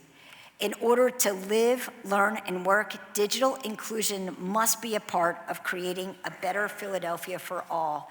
This is real equity. Additionally, I introduced a resolution recognizing this October as Cybersecurity Awareness Month in Philadelphia. Just last week, the ransomware group INC stole 5.7 terabytes of data from the Attorney General's office.